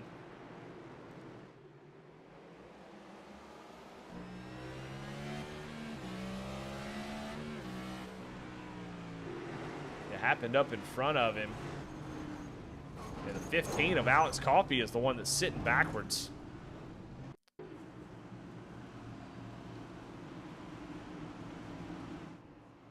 Alex Coffey was running in about the 15th position. With those fresh tires, you can see guys with those fresh tires all around him. We'll see on this restart what happened.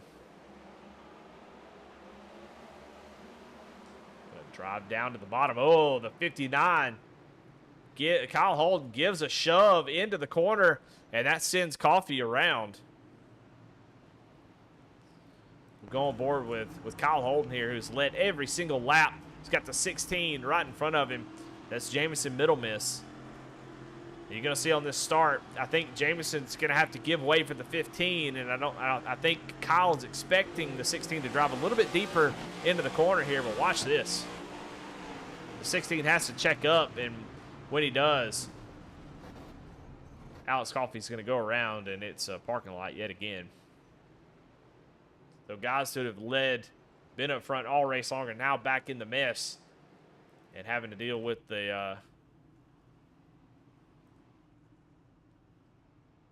traffic, and that is their first accident of the night. Alex Coffey going to fall back to 25th as he's on pit road now. Kyle Holden in 26th.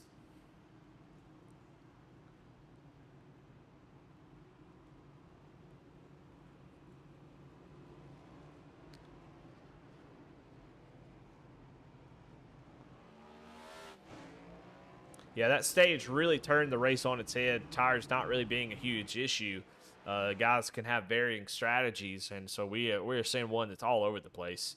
Like I said before we went green there, Blaine Wilson been on the track for 70 laps.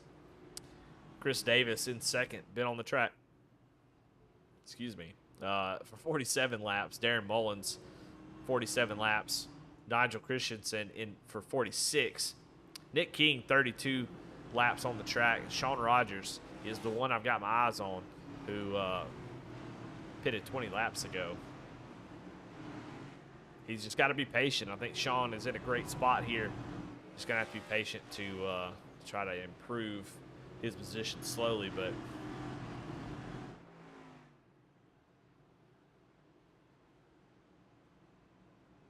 all right, pace car getting the mileage in. Hope he's got a good set of tires on that pace car, as he has been doing some work getting ready to go green here. Look at Nick King in that 24 car back in 5th. He's been hanging around this race. Been an up and down day. Doesn't get a good restart there on the inside. And Sean Rogers jumps down to the inside, trying to get back, as Nick King really struggling there. Almost gets taken 3 wide. Chris Davis takes over second. Now Darren and Nigel fight side by side for 3rd place.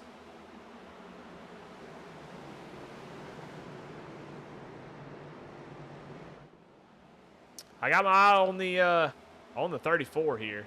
I think his car is actually the 2 car, and he gives a shove to Darren Mullins.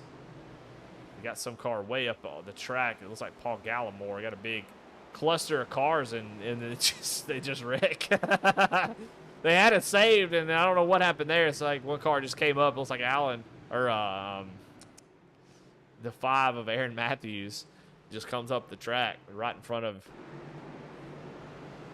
Paul Gallimore here. Watching the replay again. Oh, you see the 54. Big shove to the, I can't say who that is. There you see it. That's where the caution comes out. My goodness.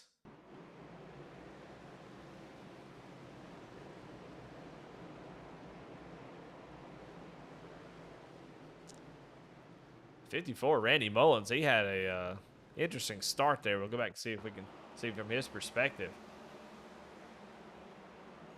Yeah, just gets down to the inside of the 74. That's kind of where all that started, and he gets kind of ping-pong back and forth. And then, like I said, the 5, I don't know what. I think the 5 was just happy to have gotten out of all that other incident and just got excited. Didn't realize maybe that the 11 was out there. There was a lot going on right here, I will admit. I mean, he dodges that car, and he's like, oh, good, I'm going to go to the outside of the 33. I just don't think he knew the 11 was there. I definitely don't think he turned up on purpose. Man, goodness gracious.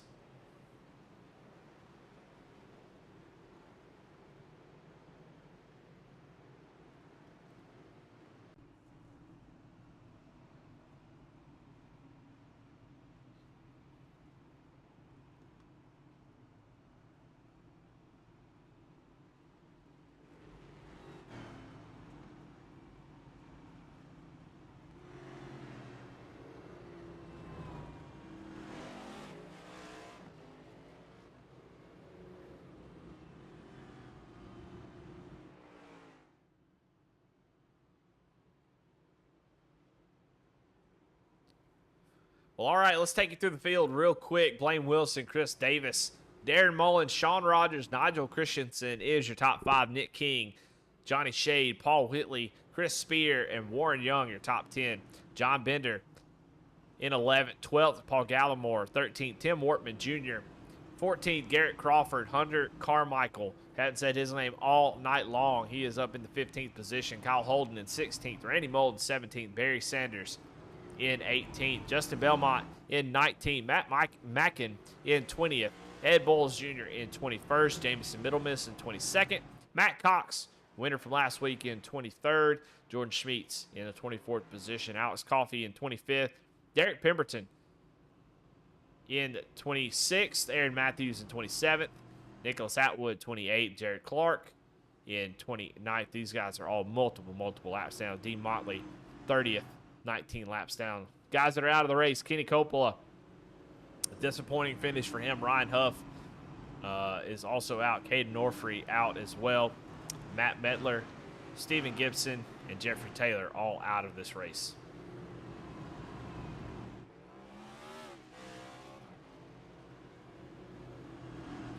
And we talked about it. I'm having a great time. I think this is interesting. Definitely the pit strategy call is interesting. I think, like I said, I think a lot of people will focus on the caution numbers, and that's a fun stat. But Martinsville's always been this way. It's going to be interesting to see how everything plays out. I still think a very good race so far as we get ready to go green with just 110 laps in this race left to go.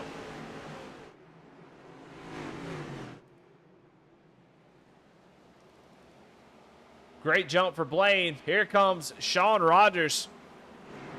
I said I thought maybe he would have something for the end of this race. The 17 and Nigel Christensen up against the wall. And that's Paul Whitley in the 74. And the 22 says, hey, guys, I feel like I want to join the battle, and jumps right in there with them. It looks like the 17 makes contact here. We'll take a look at it. Really getting to work on my replay finding skills. 24, Nick King gets into the 17. That's where this all starts. 17 trying to get it wrapped up in the 74. Not really sure where he was going to go. Now, let's watch on board with Dean Motley here.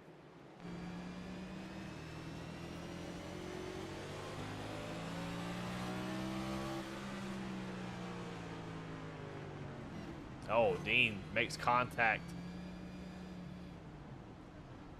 And then, boop. What's up, guys?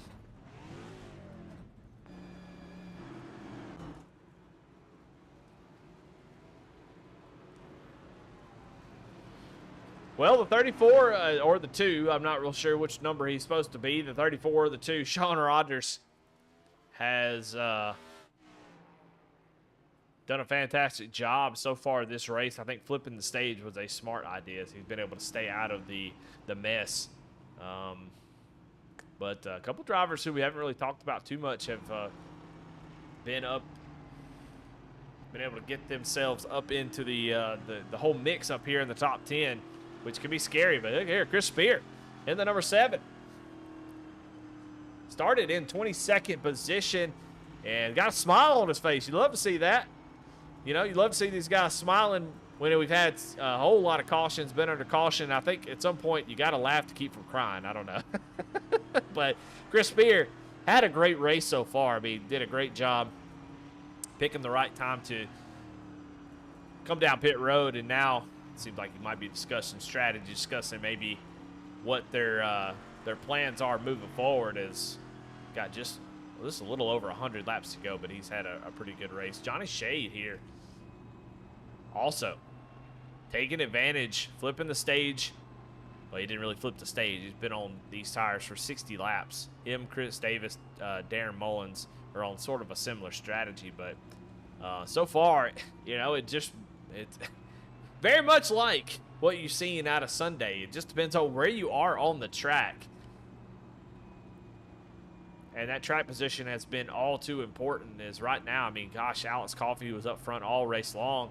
Now back in 27th, had multiple pit road trips to try to get back on lead lap.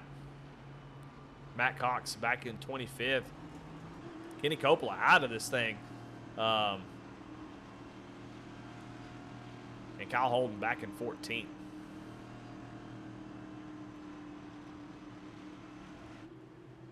So this race has definitely changed a lot since stage number 2. But I tell you what, one thing that hasn't changed is that number 2 or number 34, whatever number he wants to be, Sean Rogers on the outside of the front row. He has got the freshest tires in the top 10. We'll see what he can do with them here on the restart. He's been up front all race long. I think that's the one to watch. As he's instead of jumping down at the bottom, he drives up, tries to get to the outside of Blaine Wilson, but Blaine is doing fantastic work. Oh, is Nick King. Can't find him, but I think he wrecked. I can't click on it. The 24 slow on the bottom of the track. We stay green, though, as he makes some contact. Here we go. Sean Rogers all over the back bumper of Blaine Wilson here. We might see our first pass for the lead. Around the outside, gets a great drop, but caution comes out before we can see it all worked out. It looks like Jared Clark goes around again. He has been around a couple times here tonight. Tough night for the 69 machine.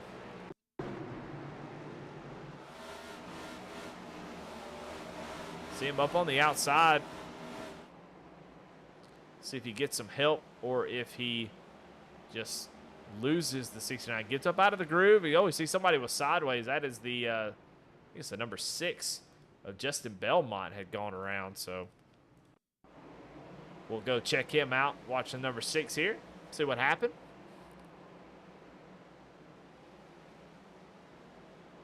Oh, a little bit of contact there. Can't see who that was, but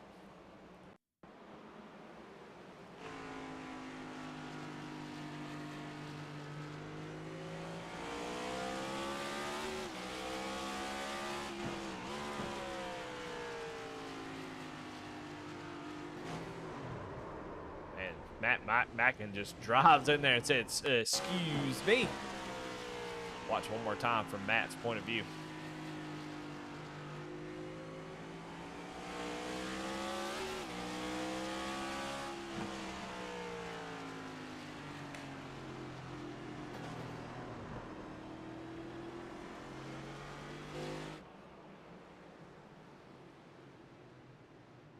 But I don't blame him. I mean, honestly, he had the inside line, and I think the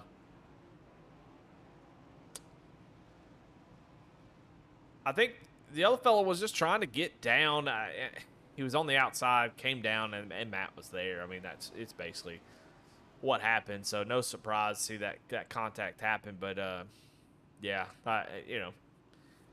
I think Jared was looking out the front windshield and saw that there was going to be a checkup on the outside, wanted to get down to the bottom, and Matt was just already there by the middle of the corner. So it's sort of a racing deal with that one.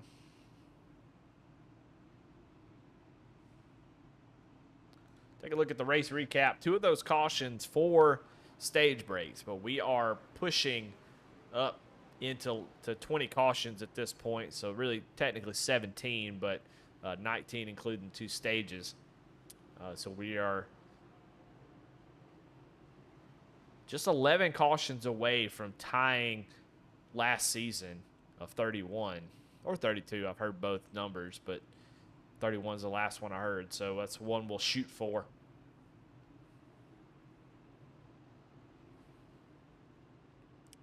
That would also be known as 12, not 11 cautions. All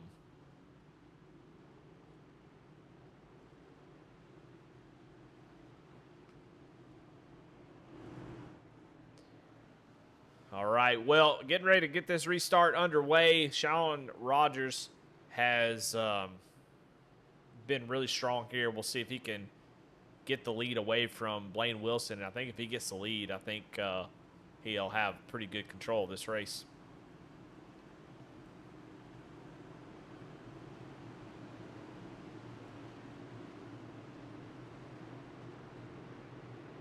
Into the restart zone goes Blaine Wilson. And we're back underway, and man, right away, Warren Young gets tagged from behind. Oh my, yes, it's a track blocker here. My God. By God, he's got a family. Let's go back and check it out. I think that was Warren Young that got tagged there. I think he tried to go down to the inside. See the 10, he's going to jump in front.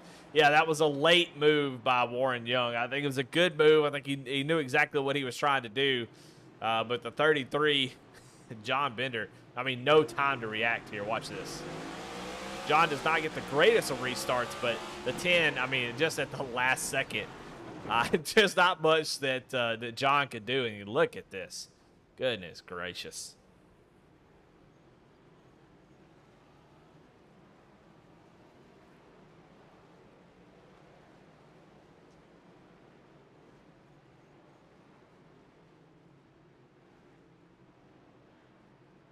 John able to get it turned back around.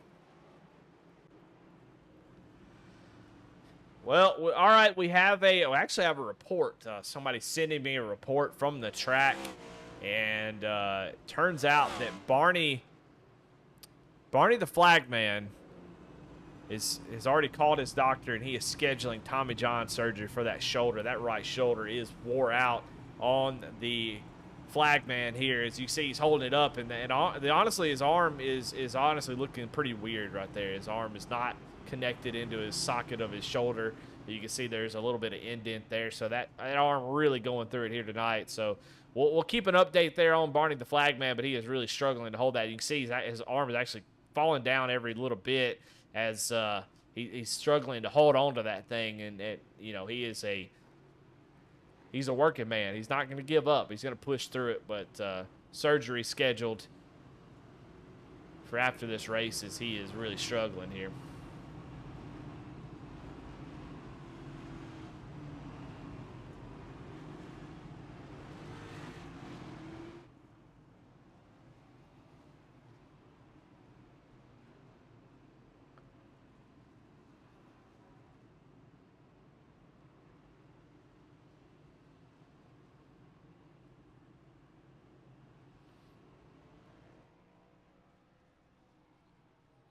Well, thank our sponsor yet again for this race, Ragin Cajun Bail Bonds. For the Ragin Cajun Bail Bonds 250. Appreciate them sponsoring this race as we get another lap under caution here. We'll get the 1 to go, and we'll go back racing on lap 160. So under 100 laps left in this thing, but no slowing down for these drivers. It doesn't seem. Looks like we're going to keep pushing and shoving all the way to the end.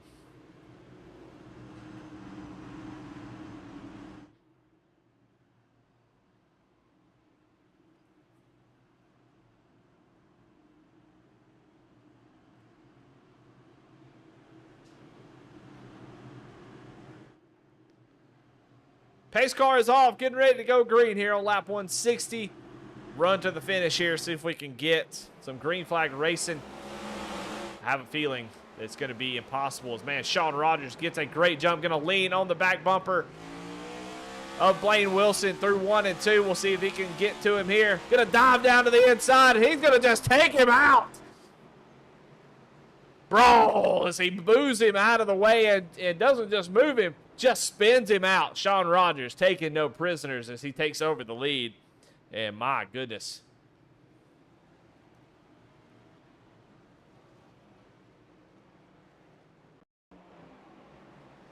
You see through 1 and 2, Sean gets a great run through the middle of the corner. The two all over him. And then right here, just a late dive and just ships him.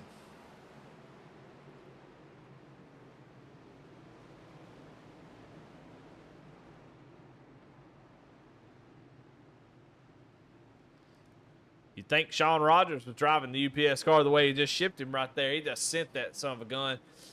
Excuse me. Blaine Wilson not going to be happy about that, I can tell you. I mean, while I do think that Sean is a little bit faster, I think that was a pretty late dive. I think he's got plenty of car, plenty of skill, plenty of tire to get that pass done. But you know, as critical as I want to be, there's also the flip side, the devil's advocate of, hey, has he added a whole lot of opportunities with the cautions to actually make the pass? And that, I think that's a great point that I make against myself, which is you got to go. You got to get the lead as soon as you possibly can because you don't know how long these cautions are going to continue to fall. And so there's definitely some urgency that needs to be had, as we don't know. But, I mean, unfortunately, he was the one that caused the caution there. But he will inherit the lead, so he'll inherit the top spot. And Kyle Holden. All that's been going on. Kyle Holden with 40 laps on his tires now up to the 3rd position. So your leader led a ton of laps. Led 121 laps all the way to that 2nd stage and had to go all the way about mid-pack and involved in a couple incidents. Now finds himself back in the 3rd position. I don't know how in the hell he's been able to get up through the field with the way the cautions have been flying, but he's been picking off drivers one at a time, it looks like. And so I think maybe Sean Rogers saw that, knew it was time to go. He didn't have a whole lot of time to wait if he's going to win this race. So now it's going to be flip-flop for the way it was pretty much the whole first part of the race, first 2 stages. Sean's going to be out front, and Kyle's going to be there in that 3rd position. Chris Davis, he's out on 80-lap old tires. You know, we'll see what Chris can do, but honestly, the 2 there on the bottom, they have been the class of the field, so I expect to see them sort of take over this race. We'll see what Kyle can do being behind Sean, and maybe he can get up there and make something happen. But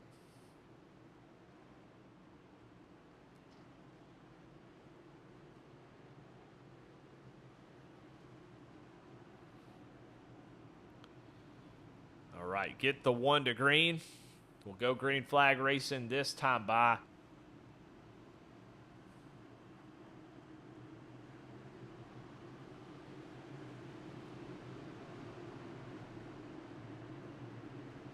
Into the Geico restart zone. Sean Rogers going to get a great jump here. Chris Davis would love to get down to the inside, but Kyle Holden is there. Going to take over the 2nd spot as they come off of turn 2. Now going to set his sights on the leader. Oh, got contact in the back. Aaron Matthews almost gets turned, almost gets right hooked. The 64 goes way up the track, and they're wrecking.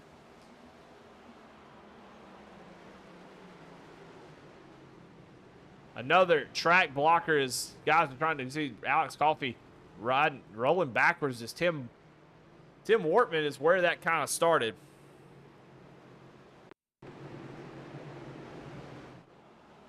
See what happened to him if you got some help. That's Blaine Wilson behind him. Blaine probably not too thrilled about the way that. Oh, actually he didn't. He just made contact with Paul Gallimore in the 54 of Randy Mullins, who made a little bit of contact, and he was just an extra there. On board with Randy Mullins. Watch this.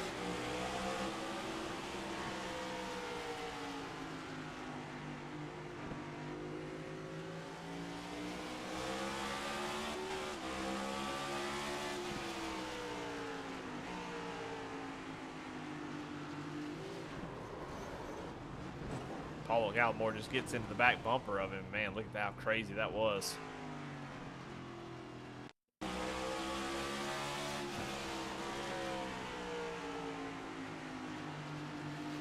Yeah, and just another case of Paul was going to be there, and I think that go back and watch it from the blimp view one more time, and I just think the 54 there was not expecting Paul to be there on exit and just comes down the track expecting to have that position, and it was just not clear at that moment.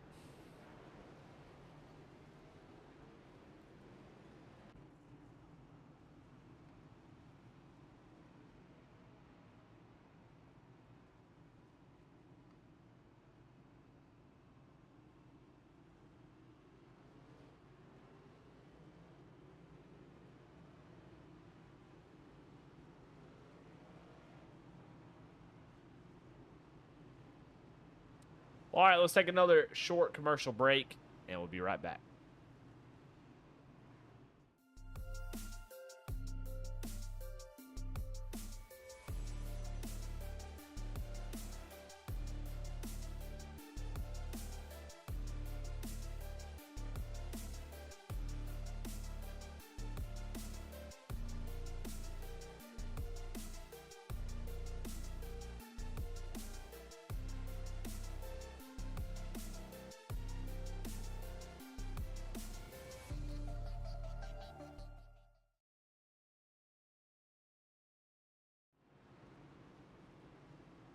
All right, back here in the Ragin' Cajun bail bonds, 250, and we are going to get ready to go green here in just another lap or so.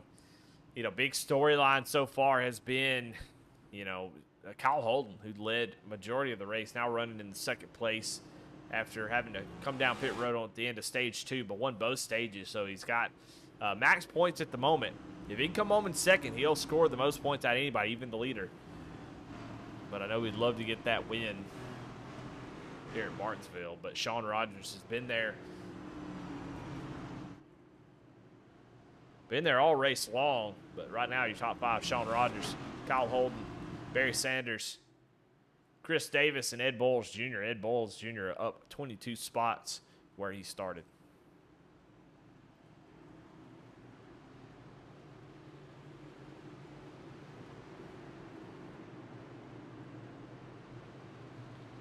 All right, yet another restart. Here we go. Green flag is out. Sean gets a great jump. We'll see if Kyle can get down to the bottom. He does. Well, no, not quite. Actually completely blows 1 and 2.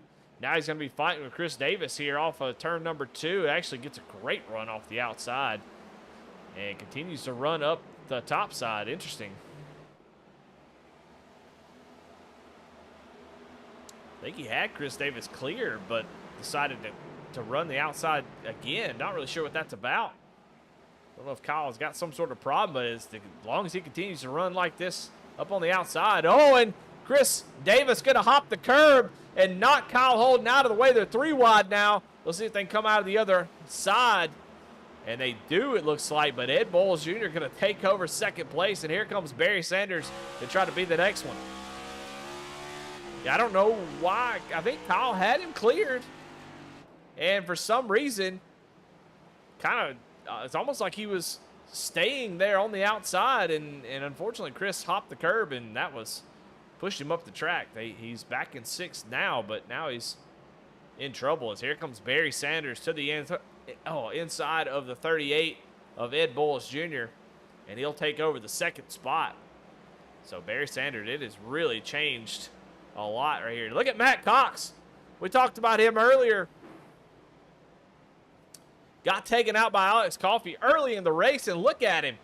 Taking over the 4th spot, but caution, back out. It's like Nigel Christensen had some sort of damage or issue.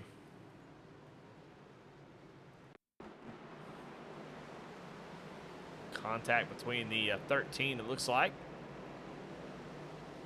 Oh, man, he's trying to check up for the wreck. Alex Coffey going to get to the back bumper of him as he's trying to check up.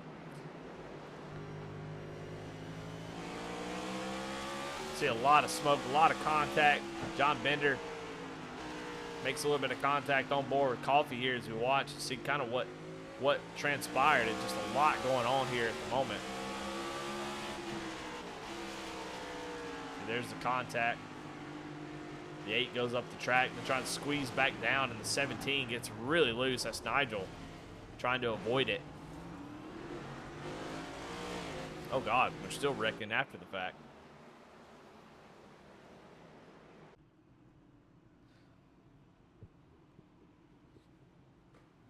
Well, Sean now has control of this race.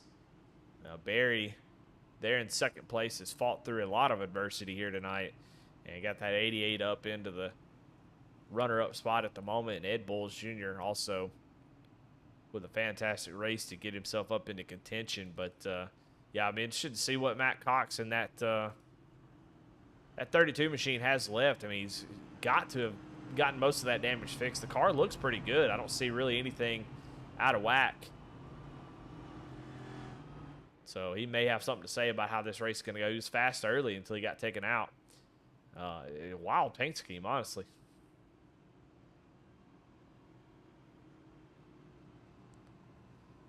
A lot going on in that paint scheme. It's hard to really see what's going. What is it? What is it, Matt? What is this scheme? What am I looking at? I don't know. Well, we sure do have a long way to go. A lot of racing still left in this thing, and we've gotten to 23 cautions. You know, I don't know if last season 31 mark, if that counts the stage break, but we are getting closer and closer to that mark.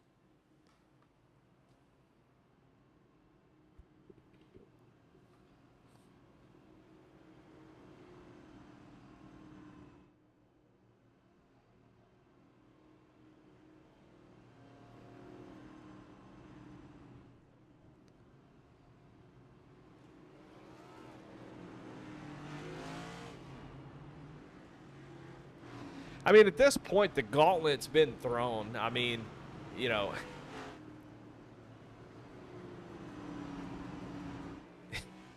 if wrecks were water droplets, we're in the middle of the ocean at the minute. So at the moment, so what is one more wreck? I mean, if you're wanting to get a victory at this point, we've already seen Sean move somebody out of the way to take over the top spot.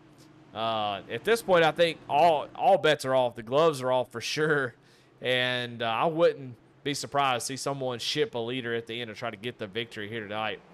But green flag back out. Sean's going to get a great jump going into turn one. You can see the field's a lot smaller than it was when we started. Battle now for second as Ed Bowles Jr. tries to get to the inside. Barry Sanders. Barry drives it deep into the corner, trying to make that outside work. It just needs a little bit of extra. That inside just really, really strong. We'll see if Barry can make it work. Not quite. They lean on each other off the corner. Good racing here. Can Barry complete the pass? And he drives it deep into the corner. Overdrives the entry. Obviously didn't want to jump down in front of him and risk getting punted. But he has all but got it clear. We'll see if he can jump down to the bottom here as he comes off of turn number 2, and he does. So Barry Sanders up to the second position, and here comes Matt Cox to try to join him.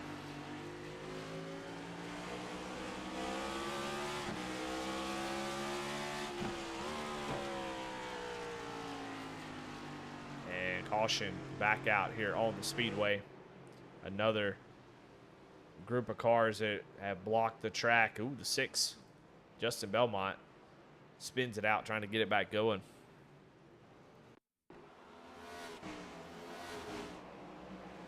Trying to see where all this started on board, looking at the 6. Yeah, Belmont just cooks it into the corner and saves it. Actually does a good job. And then, but unfortunately, those rear tires were extremely hot after he, let's go on board with him there.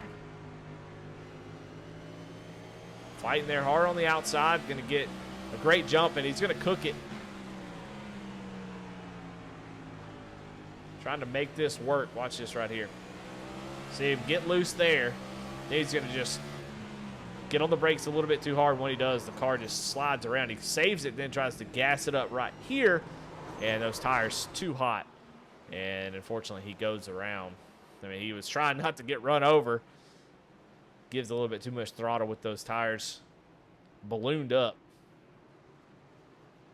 And then you can see right there, just spins it out a third time. Once you slide those rear tires, I mean, the iRacing tire model is a lot about heat.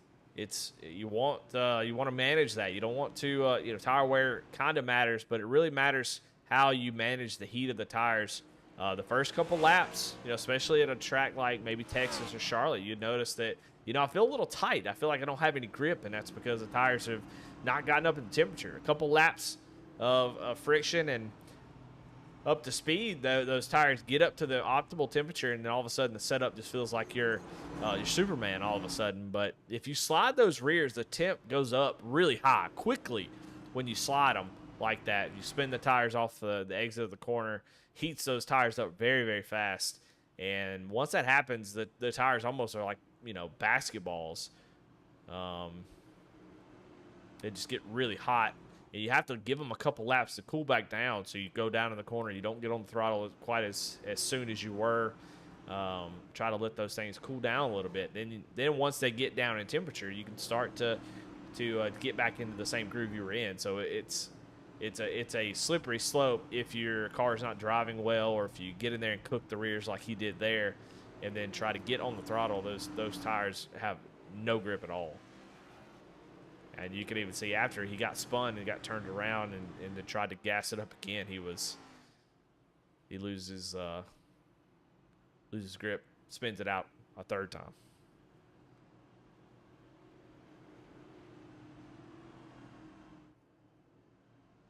And it shows how quickly it can happen.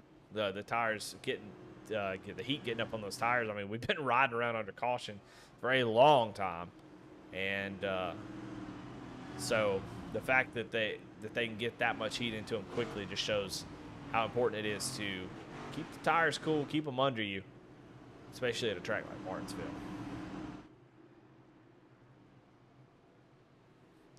All right, only 21 drivers left on the lead lap. Got a lot of cars out here damaged. You see Paul Gallimore in 8th place there in that yellow-orange car with the racing stripes, missing his front bumper. He's gonna be pushing Nick King with the radiator there.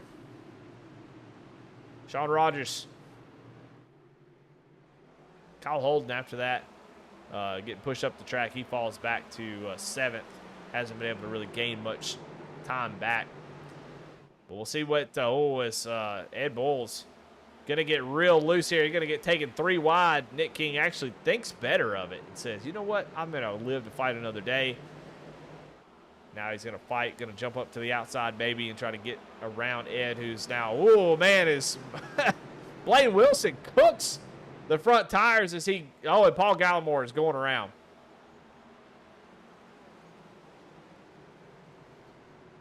Oh, and somebody's flipping. Who is that? It's the 83 of Tim Wortman. We'll go to the driver cam, see if he's okay, and he is. Man, my goodness, what a wild wreck that was. Let's go on board with him as we watch this.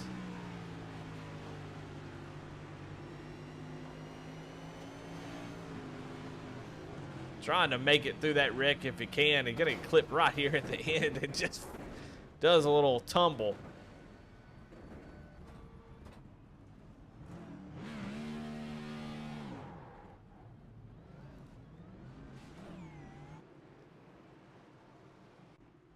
He'll go down pit road, get some damage fixed on that machine, as you can see. The front end is gone. And the car definitely doing a little bit of twitching on the front.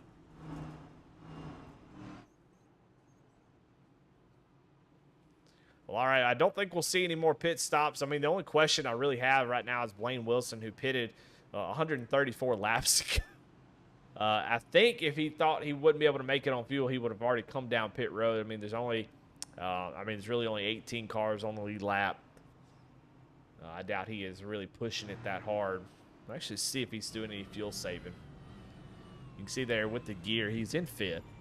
So he's doing the smart thing of running in the highest gear.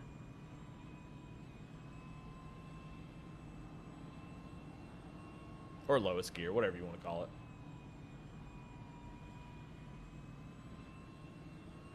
But you said the RPM's around 2,500. That's basically idle. So just be like him sitting still, not really using that much throttle. Don't see him clutching it, so that usually means he probably feels pretty confident that he can make it on fuel. But 135 laps on this set of tires, that is a tough one. And you can see there on that last little run, the couple laps that we had, he was cooking them down into the corner trying to make passes. All right, we are over 2 hours on this race.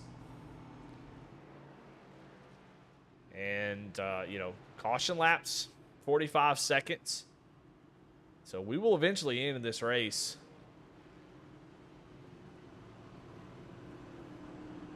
And I can just imagine that at this point, everybody has kind of said, you know what, everybody's been bumping me, so I'm going to start bumping them. And I don't think we'll see too many green flag racing, green flag laps after this.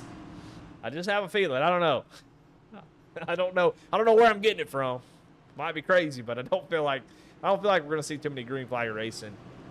So if you're Barry Sanders, you know, Sean has already kind of thrown the gauntlet down of what you're gonna have to do to get the lead.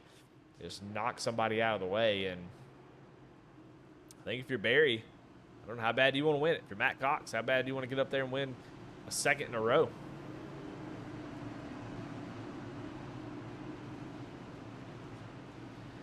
And here we go. Another restart for Sean Rogers with the lead. Barry Sanders the second, Matt Cox in third. Some great recoveries for some of these drivers. And Barry Sanders did not get the greatest of restarts, and so Matt Cox will take over the second position. So move the 32 up to second.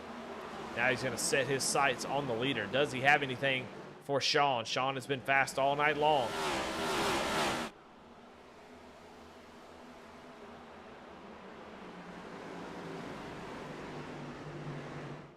See if we can get 2 laps under green. I tell you what, Nick King in that 24, I'm going to be honest, he has really put in a lot of work to still be in the hunt. I feel like, oh my goodness, they're wrecking. Chris Davis. Chris Davis, the 74, Paul Whitley sitting on the track. Oh my goodness, and can't see who else that is. Spinning back around. George Schmitz, I think. Go back, look at your replay. Aaron Matthews on the outside. I don't know if this is where the caution happened. We saw him spinning around, so yeah, just cut. We've seen that a couple times now where guys are just not aware that somebody is getting a run through the middle of the corner. And Paul Whitley here, it looks like exactly what happened. Chris Spear in the 7. You're going to see him really drive down to the corner to the 74, just cuts down in front of him, and unfortunately just sort of takes himself out.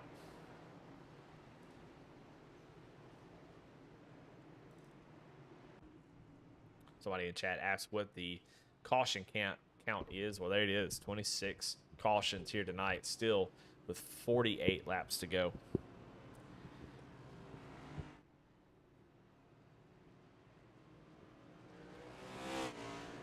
Last season, 31 cautions was the amount.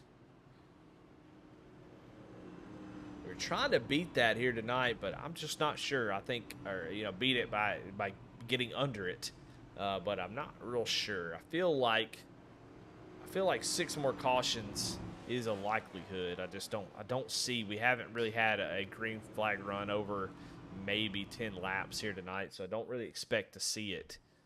Would love to be pleasantly surprised, but I just don't think it's going to happen. Martinsville has just always been like this. There's just too many. It's too difficult to pass. We've seen a lot of dives from really far back, a lot of aggressive racing that has ended up with a lot of cautions. And I can't even say it's really that exciting. It's really, I don't really know. I don't really know what to call this style of racing, but it's happened every time at Martinsville. Any league race that you see, it always turns into this kind of caution flag, pacing, which just adds to the urgency. one of the keys to the race was patience, and that went out the window as we continue to pace under caution, not able to really make any moves or get your car working forward. So every caution that comes out, that urgency goes up and up and up and up and up, because you're continuing to have cautions here. And you know that on these restarts, you got to get all that you can get if you plan on trying to win this race. And I think that just continues to bring out caution after caution. So I don't expect it to change. I think we're going to see it go that way all the way to the end, but I'm here to see who's going to come away with this victory. Right now, Sean Rogers is in the best position.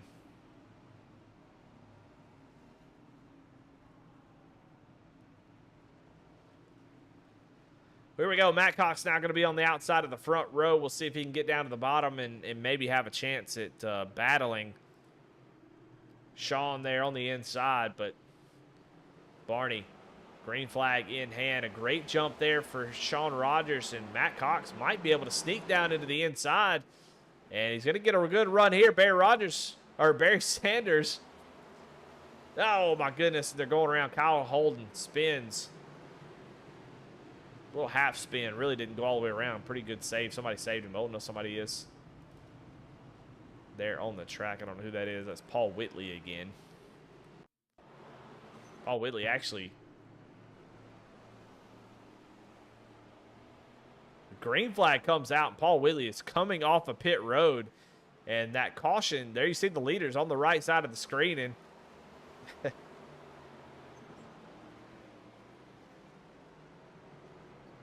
maybe that's where the caution came from. I don't know.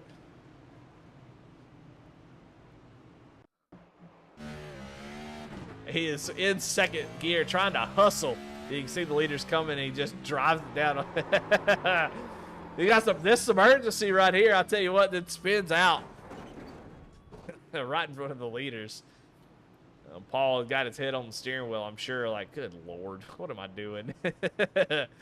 But just trying to get out in front of the leaders, get out of the pit road, and just goes around. But go back and watch that Kyle Holden wreck, though. He did a great job of saving what was it could have been a disaster.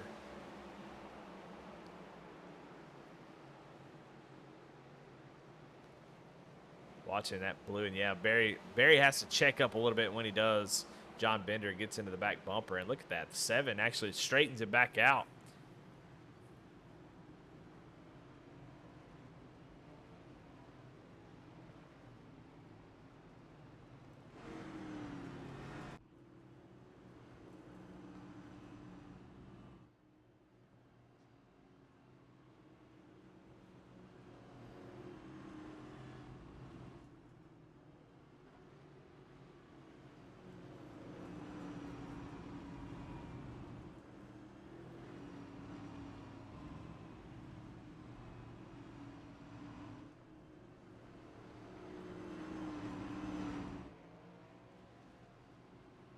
Well, I'll be honest. I don't really know what to say at this point. It's about as fun as kicking a dog.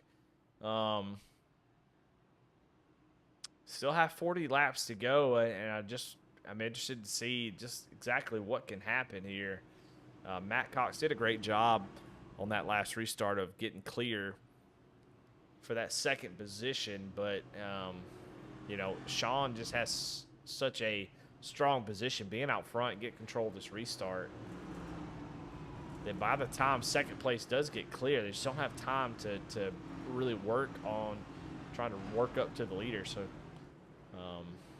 Sean loving the cautions. He's like, yeah, y'all keep on bringing out those cautions, and I'll keep leading laps under the yellow flag. That's the easiest way to lead here at Martinsville.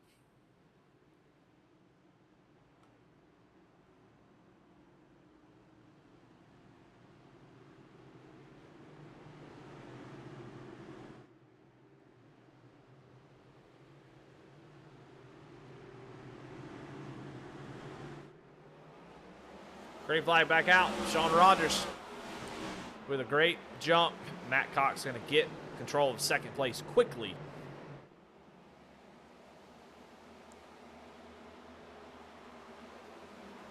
Blaine Wilson has gotten himself up into 4th position, still on 150 lap old tires as the 13 of Johnny Shade goes around.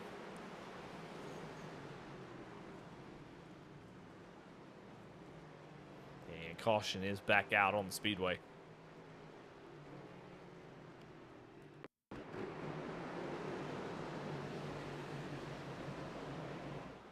Watching here, that 13 got King behind him. Going to drive it in 3 wide. And the 13 makes a little contact with the 17, comes back down in front of King, and then it's bumper cars from that point on.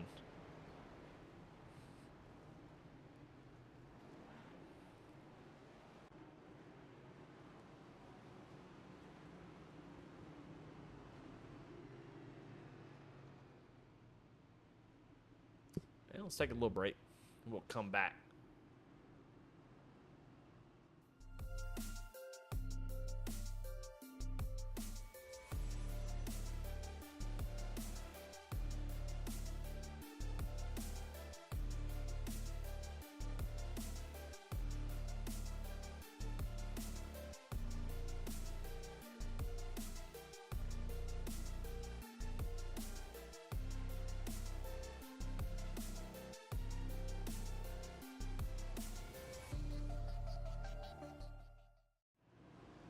Well, back here at Martinsville Speedway for the Ragin' Cajun, bail bonds 250. And we are 28 cautions deep into this thing. 6 lead changes, but I think that's a little misleading. I think it's been pretty much the first half of this race was all Kyle Holden. He runs back in 9th position, and after a little bit of contact up towards the front, Sean Rogers has taken over the lead since then, and it's been all Sean Rogers here the second half of the race. He currently has 56 laps led.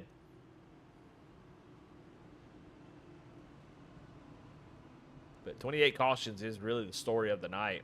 We were hoping to see, last season was 31, and we were hoping to see that improvement on that. And about halfway through the race, we were actually on track to beat it. So we were at just a few cautions under, and we're going to end up right around 28, 29 cautions if the trend continues. But here, the last 80 laps or so has really been a lot of just caution after caution after caution. We really haven't seen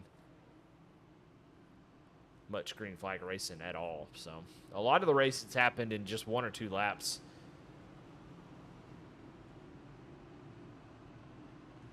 Matt Cox, though, in that second position in that black 32, he's been on pit road 12 times.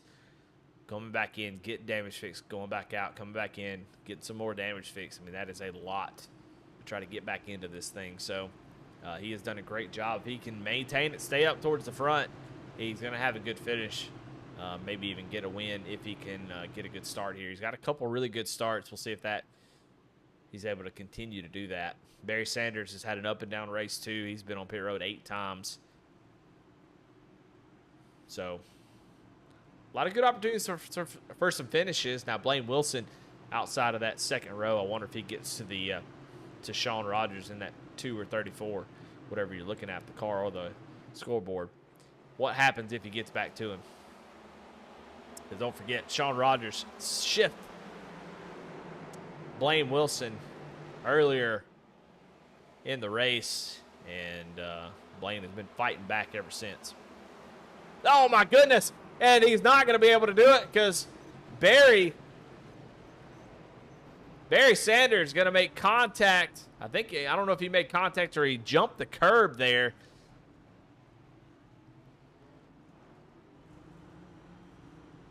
But he's going to take out Blaine Wilson with him.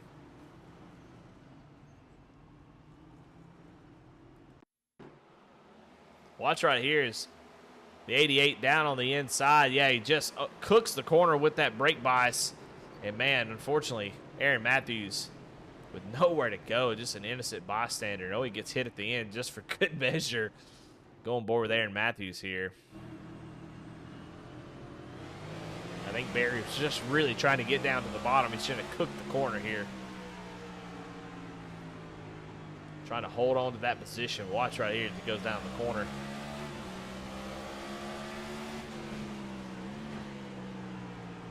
Boom.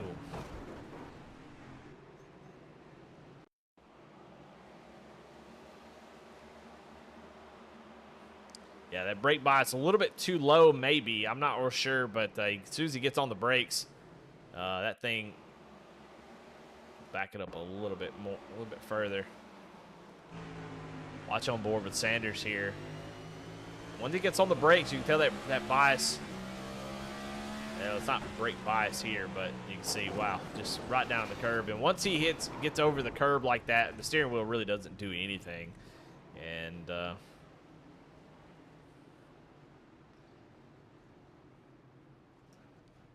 I think that right there is just hard racing, trying to fight for everything you can to get up there. Now, has anybody seen Sean Rogers? I haven't seen him for a while. I see the pace card. I see Matt Cox, but I seem to be missing the two. Oh, there he is.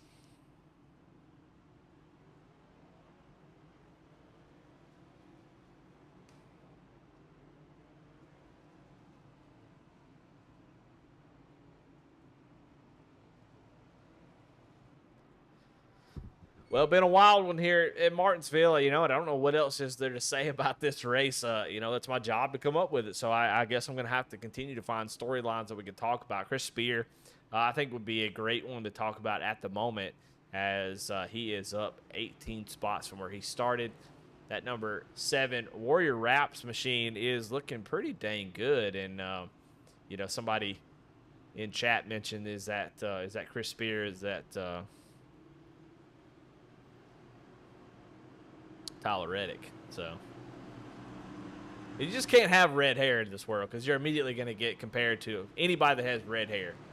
But he's having a great race, up in 4th now after that contact, and getting ready to go green here and try to get to the finish, maybe even get a win if it all works out.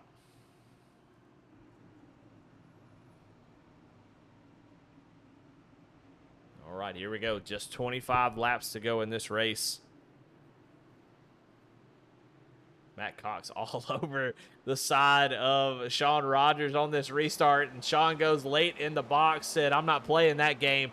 And here comes Randy Mullins. I tell you what, now that's somebody who's had an up and down race. Your points leader. We talked to him, and I thought his night was done, but that's why you stay in it. The 54 battling for this second position. Matt Cox trying to get that position back, gets a great run down the straightaway, and Matt is going to take over the second position. But look at Randy Mullins, man. What a great run he is having after just a pretty rough night all around. But seems like you can have those. As look here. Oh, I was just about to say we had a couple laps under green, and Nick King's going to spin out and bring out caution number 30. Just go ahead and jump right into the replay. Won't play anything fancy. Gonna get up out of the groove. You'll see right here maybe what happened to him. Does he get sent? No, drives it deep into the corner.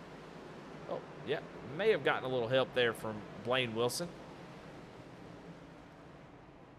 Take a look.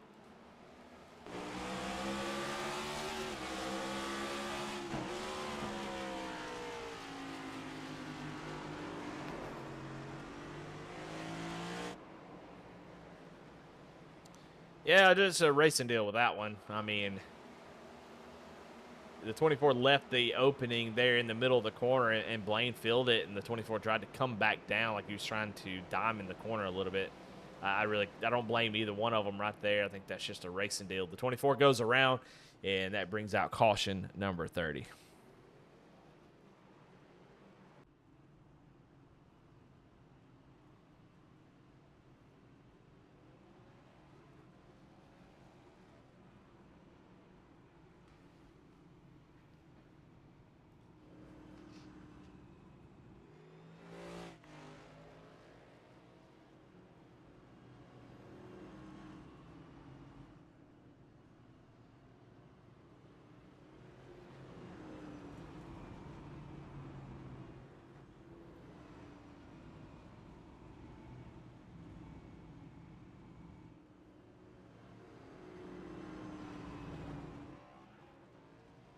under some of these cautions, I thought maybe it'd be fun to bring somebody up and talk to him in the interview room, but I don't know if anybody'd be fun to talk to.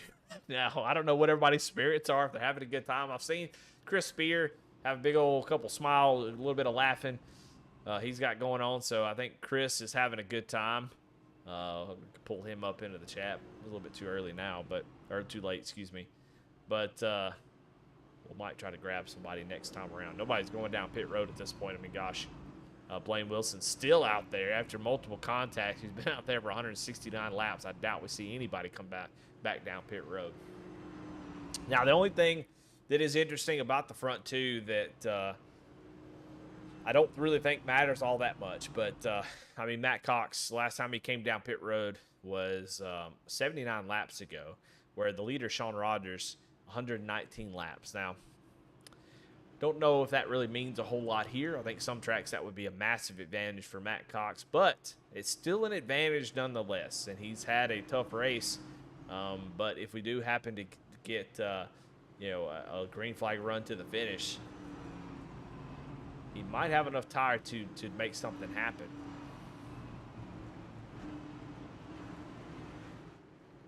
But we're almost there. Thank y'all for watching. Thank y'all for sticking it out. I hope I made it interesting and fun. I tried the best I could. I think there's still a lot of storylines to talk about. I think a lot of guys have had some really nice recoveries. Nigel Christensen, we've seen him up at the front towards the back get wrecked. I mean, he's up 18 spots. He's running in the top 10 now. A lot of folks having up and down days, but good recoveries out of a lot of folks. But here we go. Down to the nitty-gritty. Sean with another great jump, and he's going to pull Randy Mullins alongside of Matt Cox here as they go down to the corner. We'll see if Matt can make it work. Matt Cox with a great run off of turn 2. We'll see if he can jump down in front of Randy. He does. So Matt Cox now to the second position as Sean gets to pull away just a little bit. And I'm not even going to say anything, but we'll see if we can get some laps here. See some beating and banging going on between John Bender and Chris Davis. And, oh, no, someone's down to the inside. Looks like Alex Coffey down to the inside wall. No caution at the moment. We'll see if that stays that way, as Alex did get it back going, but he has massive contact. We see some more smoke going on. But here we go. I mean, gosh, I think it's the most green flag laps we've had all night long. Get hype. I'm getting on. Oh, my God. John Bender goes around. I almost caught him by his wrong name. He goes down to the inside just like Alex Coffey, but no caution. Barry is passed out in the flag, Barney is passed out in the flag stand. He is out of it. He can't. The yellow flag he lost it. He can't find it. So we might have a run to the finish. We'll see. Here we go. Battle for the lead starting to brew. Last time by, Sean Rogers was a little bit faster, but Matt Cox there 0.6 of a second behind him. That time by, we'll see what the times are when they swap over.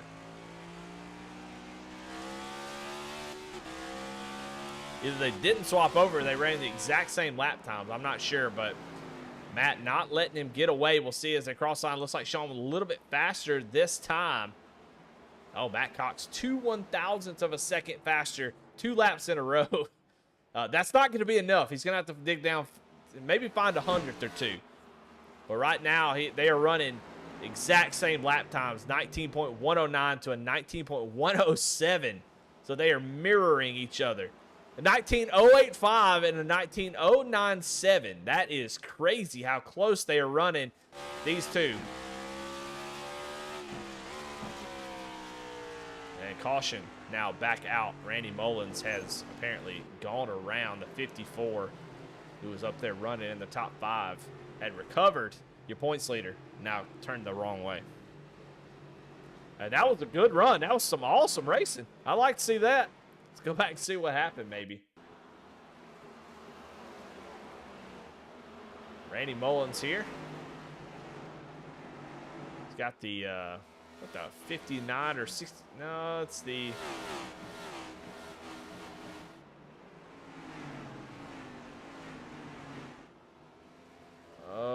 let's see. May have been the 59.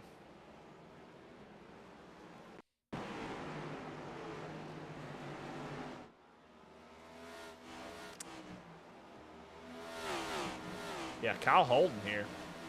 Gonna drive down in the corner and just shoves him out of the way.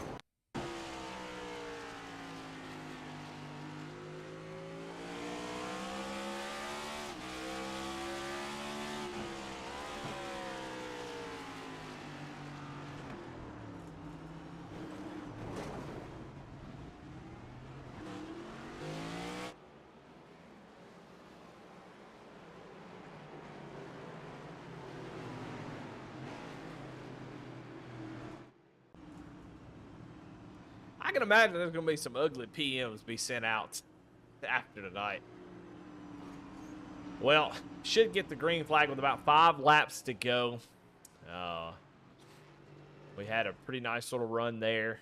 I think Matt needed a little bit extra, so he's going to have a pretty good restart here. He would love to be probably in third. He probably not happy to be in second here, but it's going to be interesting to see if he can try to have a decent restart. He can restart alongside of Sean. He can at least enter the corner and get down to the bottom quickly right on his back bumper. But he's going to have to do all this quickly. Sean has all the power in the world at the moment. We do have one green-white checkered. So if we do get a green flag before, or a yellow flag before the white flag, they will rack them back up for one green-white checkered attempt. So I imagine we'll use that. At this point, like I said, at this point, the gauntlets have been thrown many a times, and a lot of these guys that are even in the top 5 have been in the back wrecked at some point. So I can imagine there's not a whole lot of give and take or even any care in the world about anybody around you at this point, that you're just going to send it and just, let go and let God,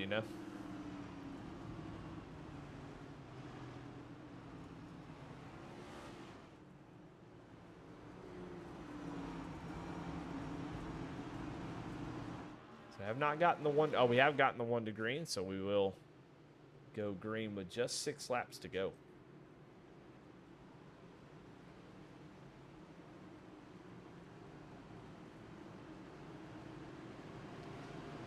All right, get ready to go green. Gonna see this one all the way to the finish.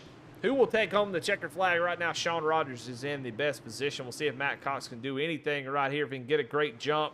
He's got an opportunity, does not get a great restart. That outside line just completely collapses after Matt not able to get the power down. He's going to fall back to third as Chris Davis is going to take over the second position, takes advantage of it. We'll see what Matt can do here. Here comes a 7 of Chris Spear with a ton of momentum as Kyle Holden may have some damage. He's just not able to do anything at the moment. Oh, we got a wreck in the back.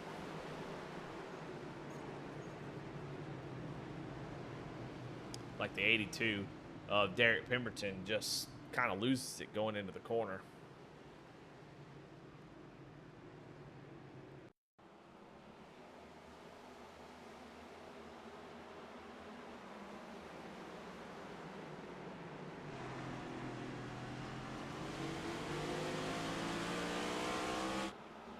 Yeah, tries a wild move to try to make a move here on the 13 down the straightaway. When he does, it loses the rear tires.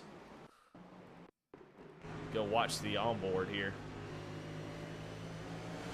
Missing his whole front bumper, so he maybe just doesn't have the downforce he needs to get the power down. Let's see him try to make a move here, and when he does, they whoop, just scoots on around.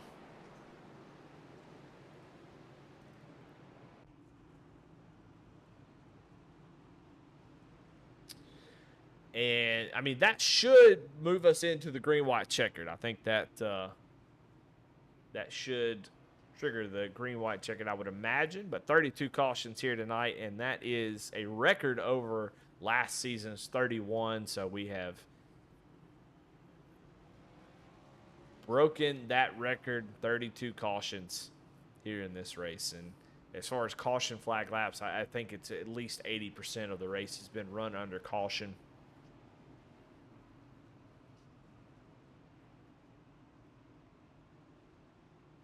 And this will be a green-white checkered. So if we get another caution, the race is over.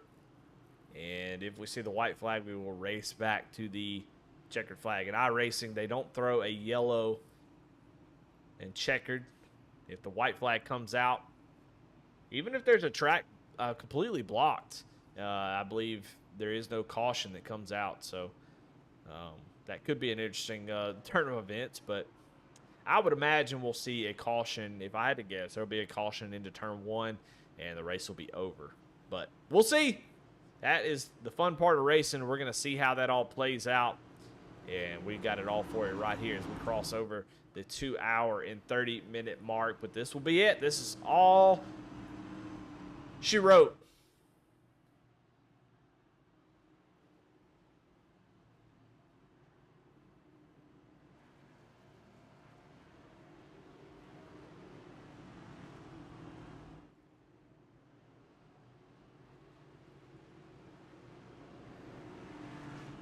Pace car giving them a few laps to talk about it. Blaine Wilson's still on the track. 189 laps he's been out there. He's back in 16th position. All right, lights out on the pace car. Getting ready to go back green. Last restart, 1 green, white checker. This is it for all the marbles. I hate marbles. Who's going to come away with the victory? Sean is in the best spot for it, but there's definitely no guarantees in this race. The two Chris's right behind, do they have anything?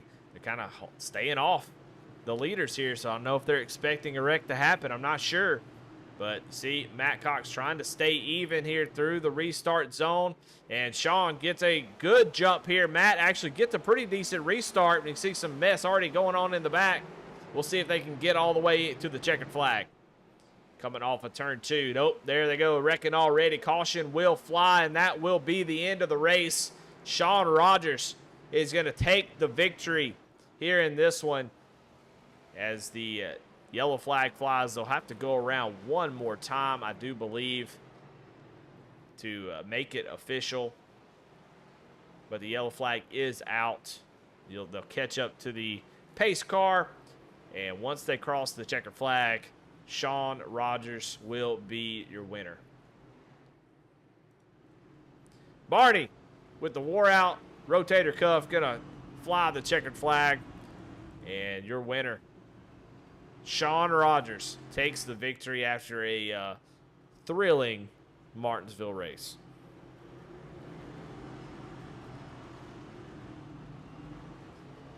And that will be 33 cautions with the one at the end.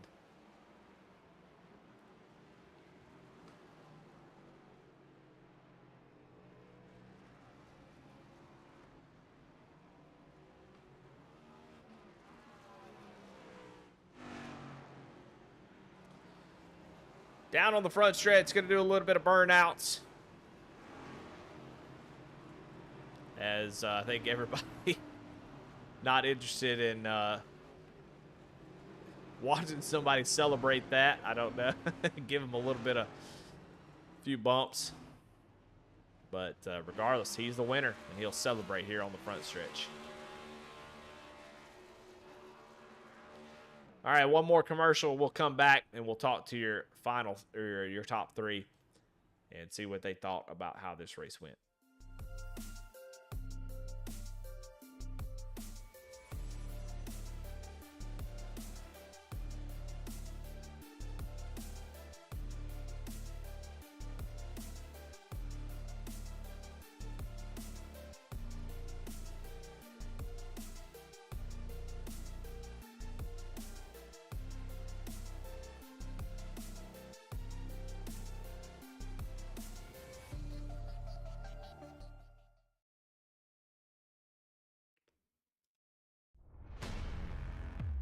Well, Martinsville in the books. The storm has subsided. The sun has come back out. And we are done here at Martinsville Speedway. What a race. Tough race. But we made it to the end.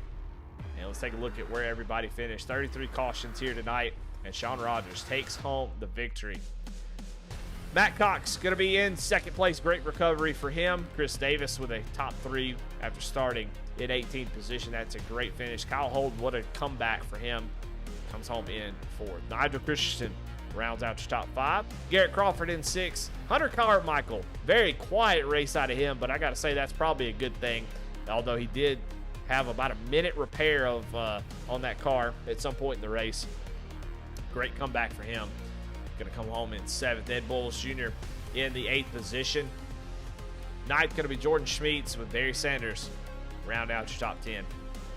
11th going to be Johnny Shade with Paul Gallimore in 12th position. Alex Coffey in 13th. Derek Pemberton in 14th. Blaine Wilson in 15th. John Bender in 16th. Jameson Middlemiss in 17th. Randy Mullins, your points leader, was up there at the front and comes away with an 18th position finish. He had a good little buffer, though. He should be just fine with the points. Tim Wortman Jr. in 19th and Chris Spear in 20th. 21st is Nick King. We've seen all these drivers in the top 5 at some point tonight. It's crazy. Nick King comes away with 21st. Jared Clark in 22nd. Dean Motley in 23rd. And after Dean Motley, it is double-digit lap down counts from here on out. As Aaron Matthews comes home in 24th. 25th is going to be Paul Whitley. 26th, Warren Young. Justin Belmont in 27th. Nicholas Atwood in 28th. Darren Mullins 29th. And Matt Mackin in 30th. 31st is Kenneth Coppola. Ryan Huff in 32nd. Caden Nofree in 33rd. Matt Medler in 34th. Stephen Gibson 35th. 36th, Jeffrey Taylor.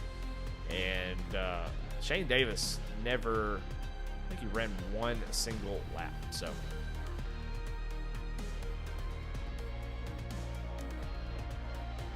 all right, well, let's talk to these fellas. I know they are ready to get out of here and probably call it a night. So we'll go ahead and jump into the interviews, and we'll start with our winner, Sean Rogers. Sean, this Eddie in the booth. You got a copy? Yeah, I got you. How's it going? Well, man, what we expected out of Martinsville, I don't think anybody's surprised. I think anytime you have an iRacing league race at Martinsville, it turns out this way.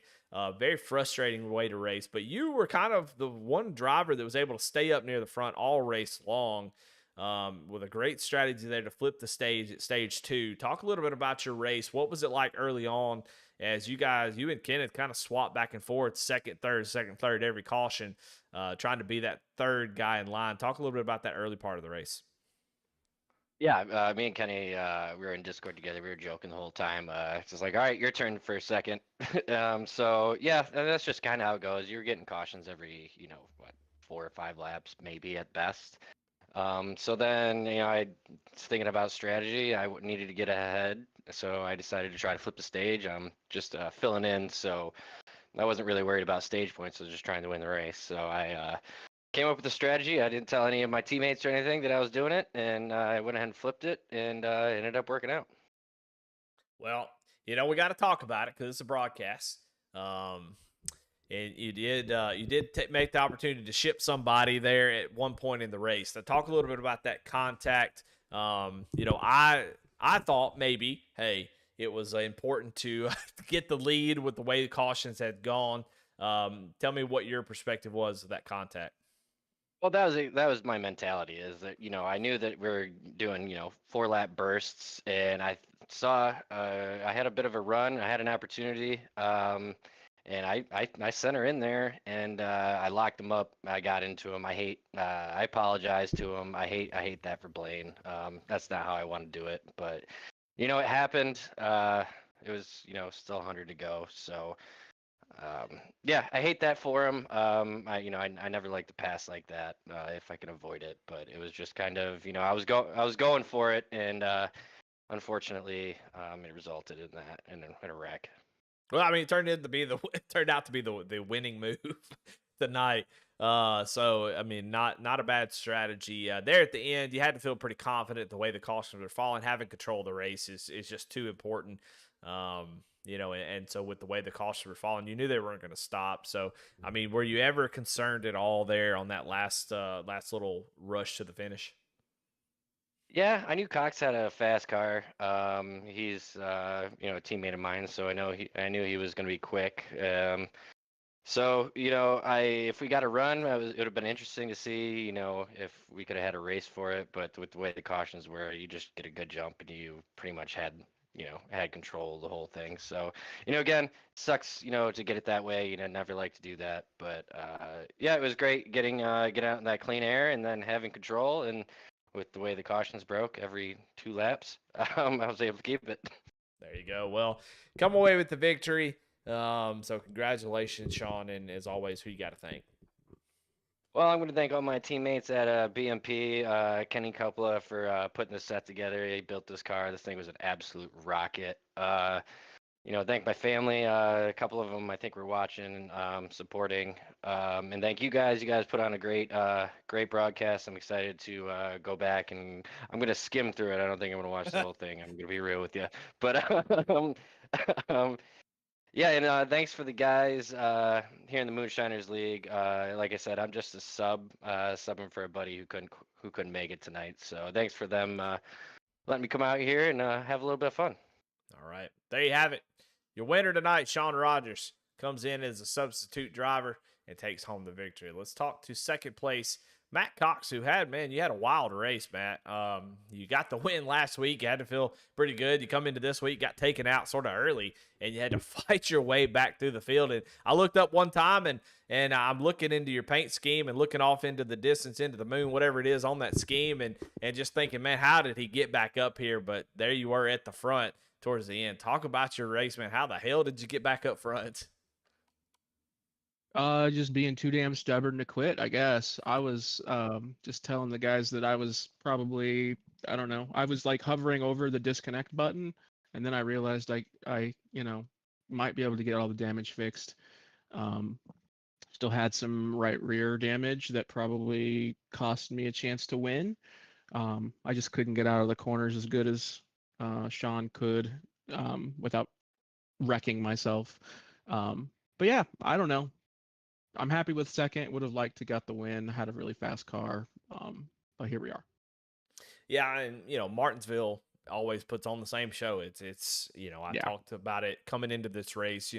The expectation is it's the same. I come into the race knowing that, hey, I told everybody on the broadcast, hey, this is how it's going to go tonight before the race even started. So go ahead and come to and be in a positive place, find the strategies and stuff. And and part of it's for the drivers is finding that dig down deep and say, don't quit. Because it's going to be, you're going to have plenty of opportunities. And man, it just kind of showed itself. You had a nice little 5-lap run there towards the end, and you and Sean were running very similar lap times. But with that damage, I know you were saying it was going to be tough, but I know the answer, but I'm going to ask anyway. Is there anything you could have done there with Sean there on those last few restarts? Yeah, I was teasing him, and I told him on the green and white checker that if we could get to turn 3, I was gonna send him into the fence. But yeah, other than that, I didn't have anything. Like I said, I just couldn't get out of the corners as good as he could. Like the only thing I could have done is try to put the bumper to him, but didn't get the chance. Well, a win last week, a second this week, pretty dang good couple of weeks. And as always, who you got to thank here tonight, Matt? Yeah, I mean, same as usual. Just the team, everybody, on our team, and then everybody puts the league on, and then obviously you for sitting through this grueling thing. I know it was grueling for us to drive in it, but yeah, I can't even imagine calling it. Crazy, lots of action, I guess. Yeah, lots of replays. We need to have a sponsor for the replay from Martinsville. That's for sure. Yeah, all right, Matt. You need a partner. Yeah, congratulations, Matt. Second place. Well, I'm sure we'll be talking to you next week. Yeah, hopefully. There you have it. Second place finisher Matt Cox, and we'll sunset this race, and we'll talk to Chris Davis. Comes home in third. Started back in 18th, but able to avoid a lot of the calamity, Chris. It was wild out there, and I mean, you made contact. I think everybody made contact with somebody tonight. It was a big love affair out there, but man, come away with the podium. You had to fight for it there at the end. Talk a little bit about that ending and you having to fight there to get that third position. Yeah, I mean, I'm probably one of the few guys who was praying for cautions. I am absolutely horrible here. So once I got the track position, I was just trying to hold till the next caution, and luckily they just kept falling in my favor. Well, that for sure is what happened, and caution after caution after caution. and you're able to hold on to that third place position. How was the car handling here tonight? You know, you got the open setups, and you know, you didn't have a great qualifying, but it wasn't horrible. It was about mid-pack. How was that car driving when you were able to get some green flag action? It actually drove really well. You know, throttle control off these corners is so key. That's why Sean and Matt were both ahead of me. They're way better at that than I am. And then of course getting on brakes. But Kenny Coppola since builds such a fast setup each week that it as long as you can handle a little bit, they're a rocket ship. So anybody that needs a fast setup, I definitely suggest TWRS for them. All right. Well, there you have it. I mean, great finish, Chris. You survived, and you were rewarded with a third-place finish. And, man, the floor is yours. Who you got to thank here tonight? I got to thank Beast Mode Performance, Kenny Coppola again for the setups, and then Martin Sports. They're a sponsor of the car, so got to give them a shout-out. And then, of course, you for sitting through all this. Well, glad to do it, my friend. Really glad to do it. And congratulations on that third place finish. That was Chris Davis, your final podium finisher. Well, that's it. My goodness. Just under 3 hours total here tonight. Man, 33 cautions. 31, really, without the stage break. But that's going to do it for me tonight. I guess I don't really have much else to say. I've tried to say everything I could. I'm Eddie Smith. Thank you so much for watching. Hope y'all enjoyed it. I know it's tough to call these races to keep it interesting. Do the best that I can. I think there was a lot to talk about, and I think there'll be some shakeups in the point standings. Can't wait to see how that all plays out. Next week, going to Texas. That'll be a lot of fun. We'll see how these guys take a big track, and I'm excited to get back to a track that's a little bit bigger, even if it's Texas. I mean, it feels like we're talking very similar to the way that real NASCAR is going at the moment. It's weird to say I'm excited to get to Texas. Excuse me. But anyway, ready to do it. Ready to see how these guys tackle a 1.5 miler. Want to thank Ragin, Cajun, Bail Bonds for their sponsorship for this race, and OB Builders for their sponsorship of the Cup Series. I'm Eddie Smith. Thank you for watching V Speed Racing Network, VSRN. If you have a subscription, please, you don't have to have one. It's not Twitch. Just subscribe. Hey, that way you know every time we go live. We'd love to be able to have you be able to see us anytime we go live. Maybe you enjoy it enough to come back and watch some other leagues. Maybe find something that you're interested in there. But thank V Speed, Adam Baker, Bradley Cooper over there for all their hard work. And yeah, we'll see y'all next week. Be fun. Bye.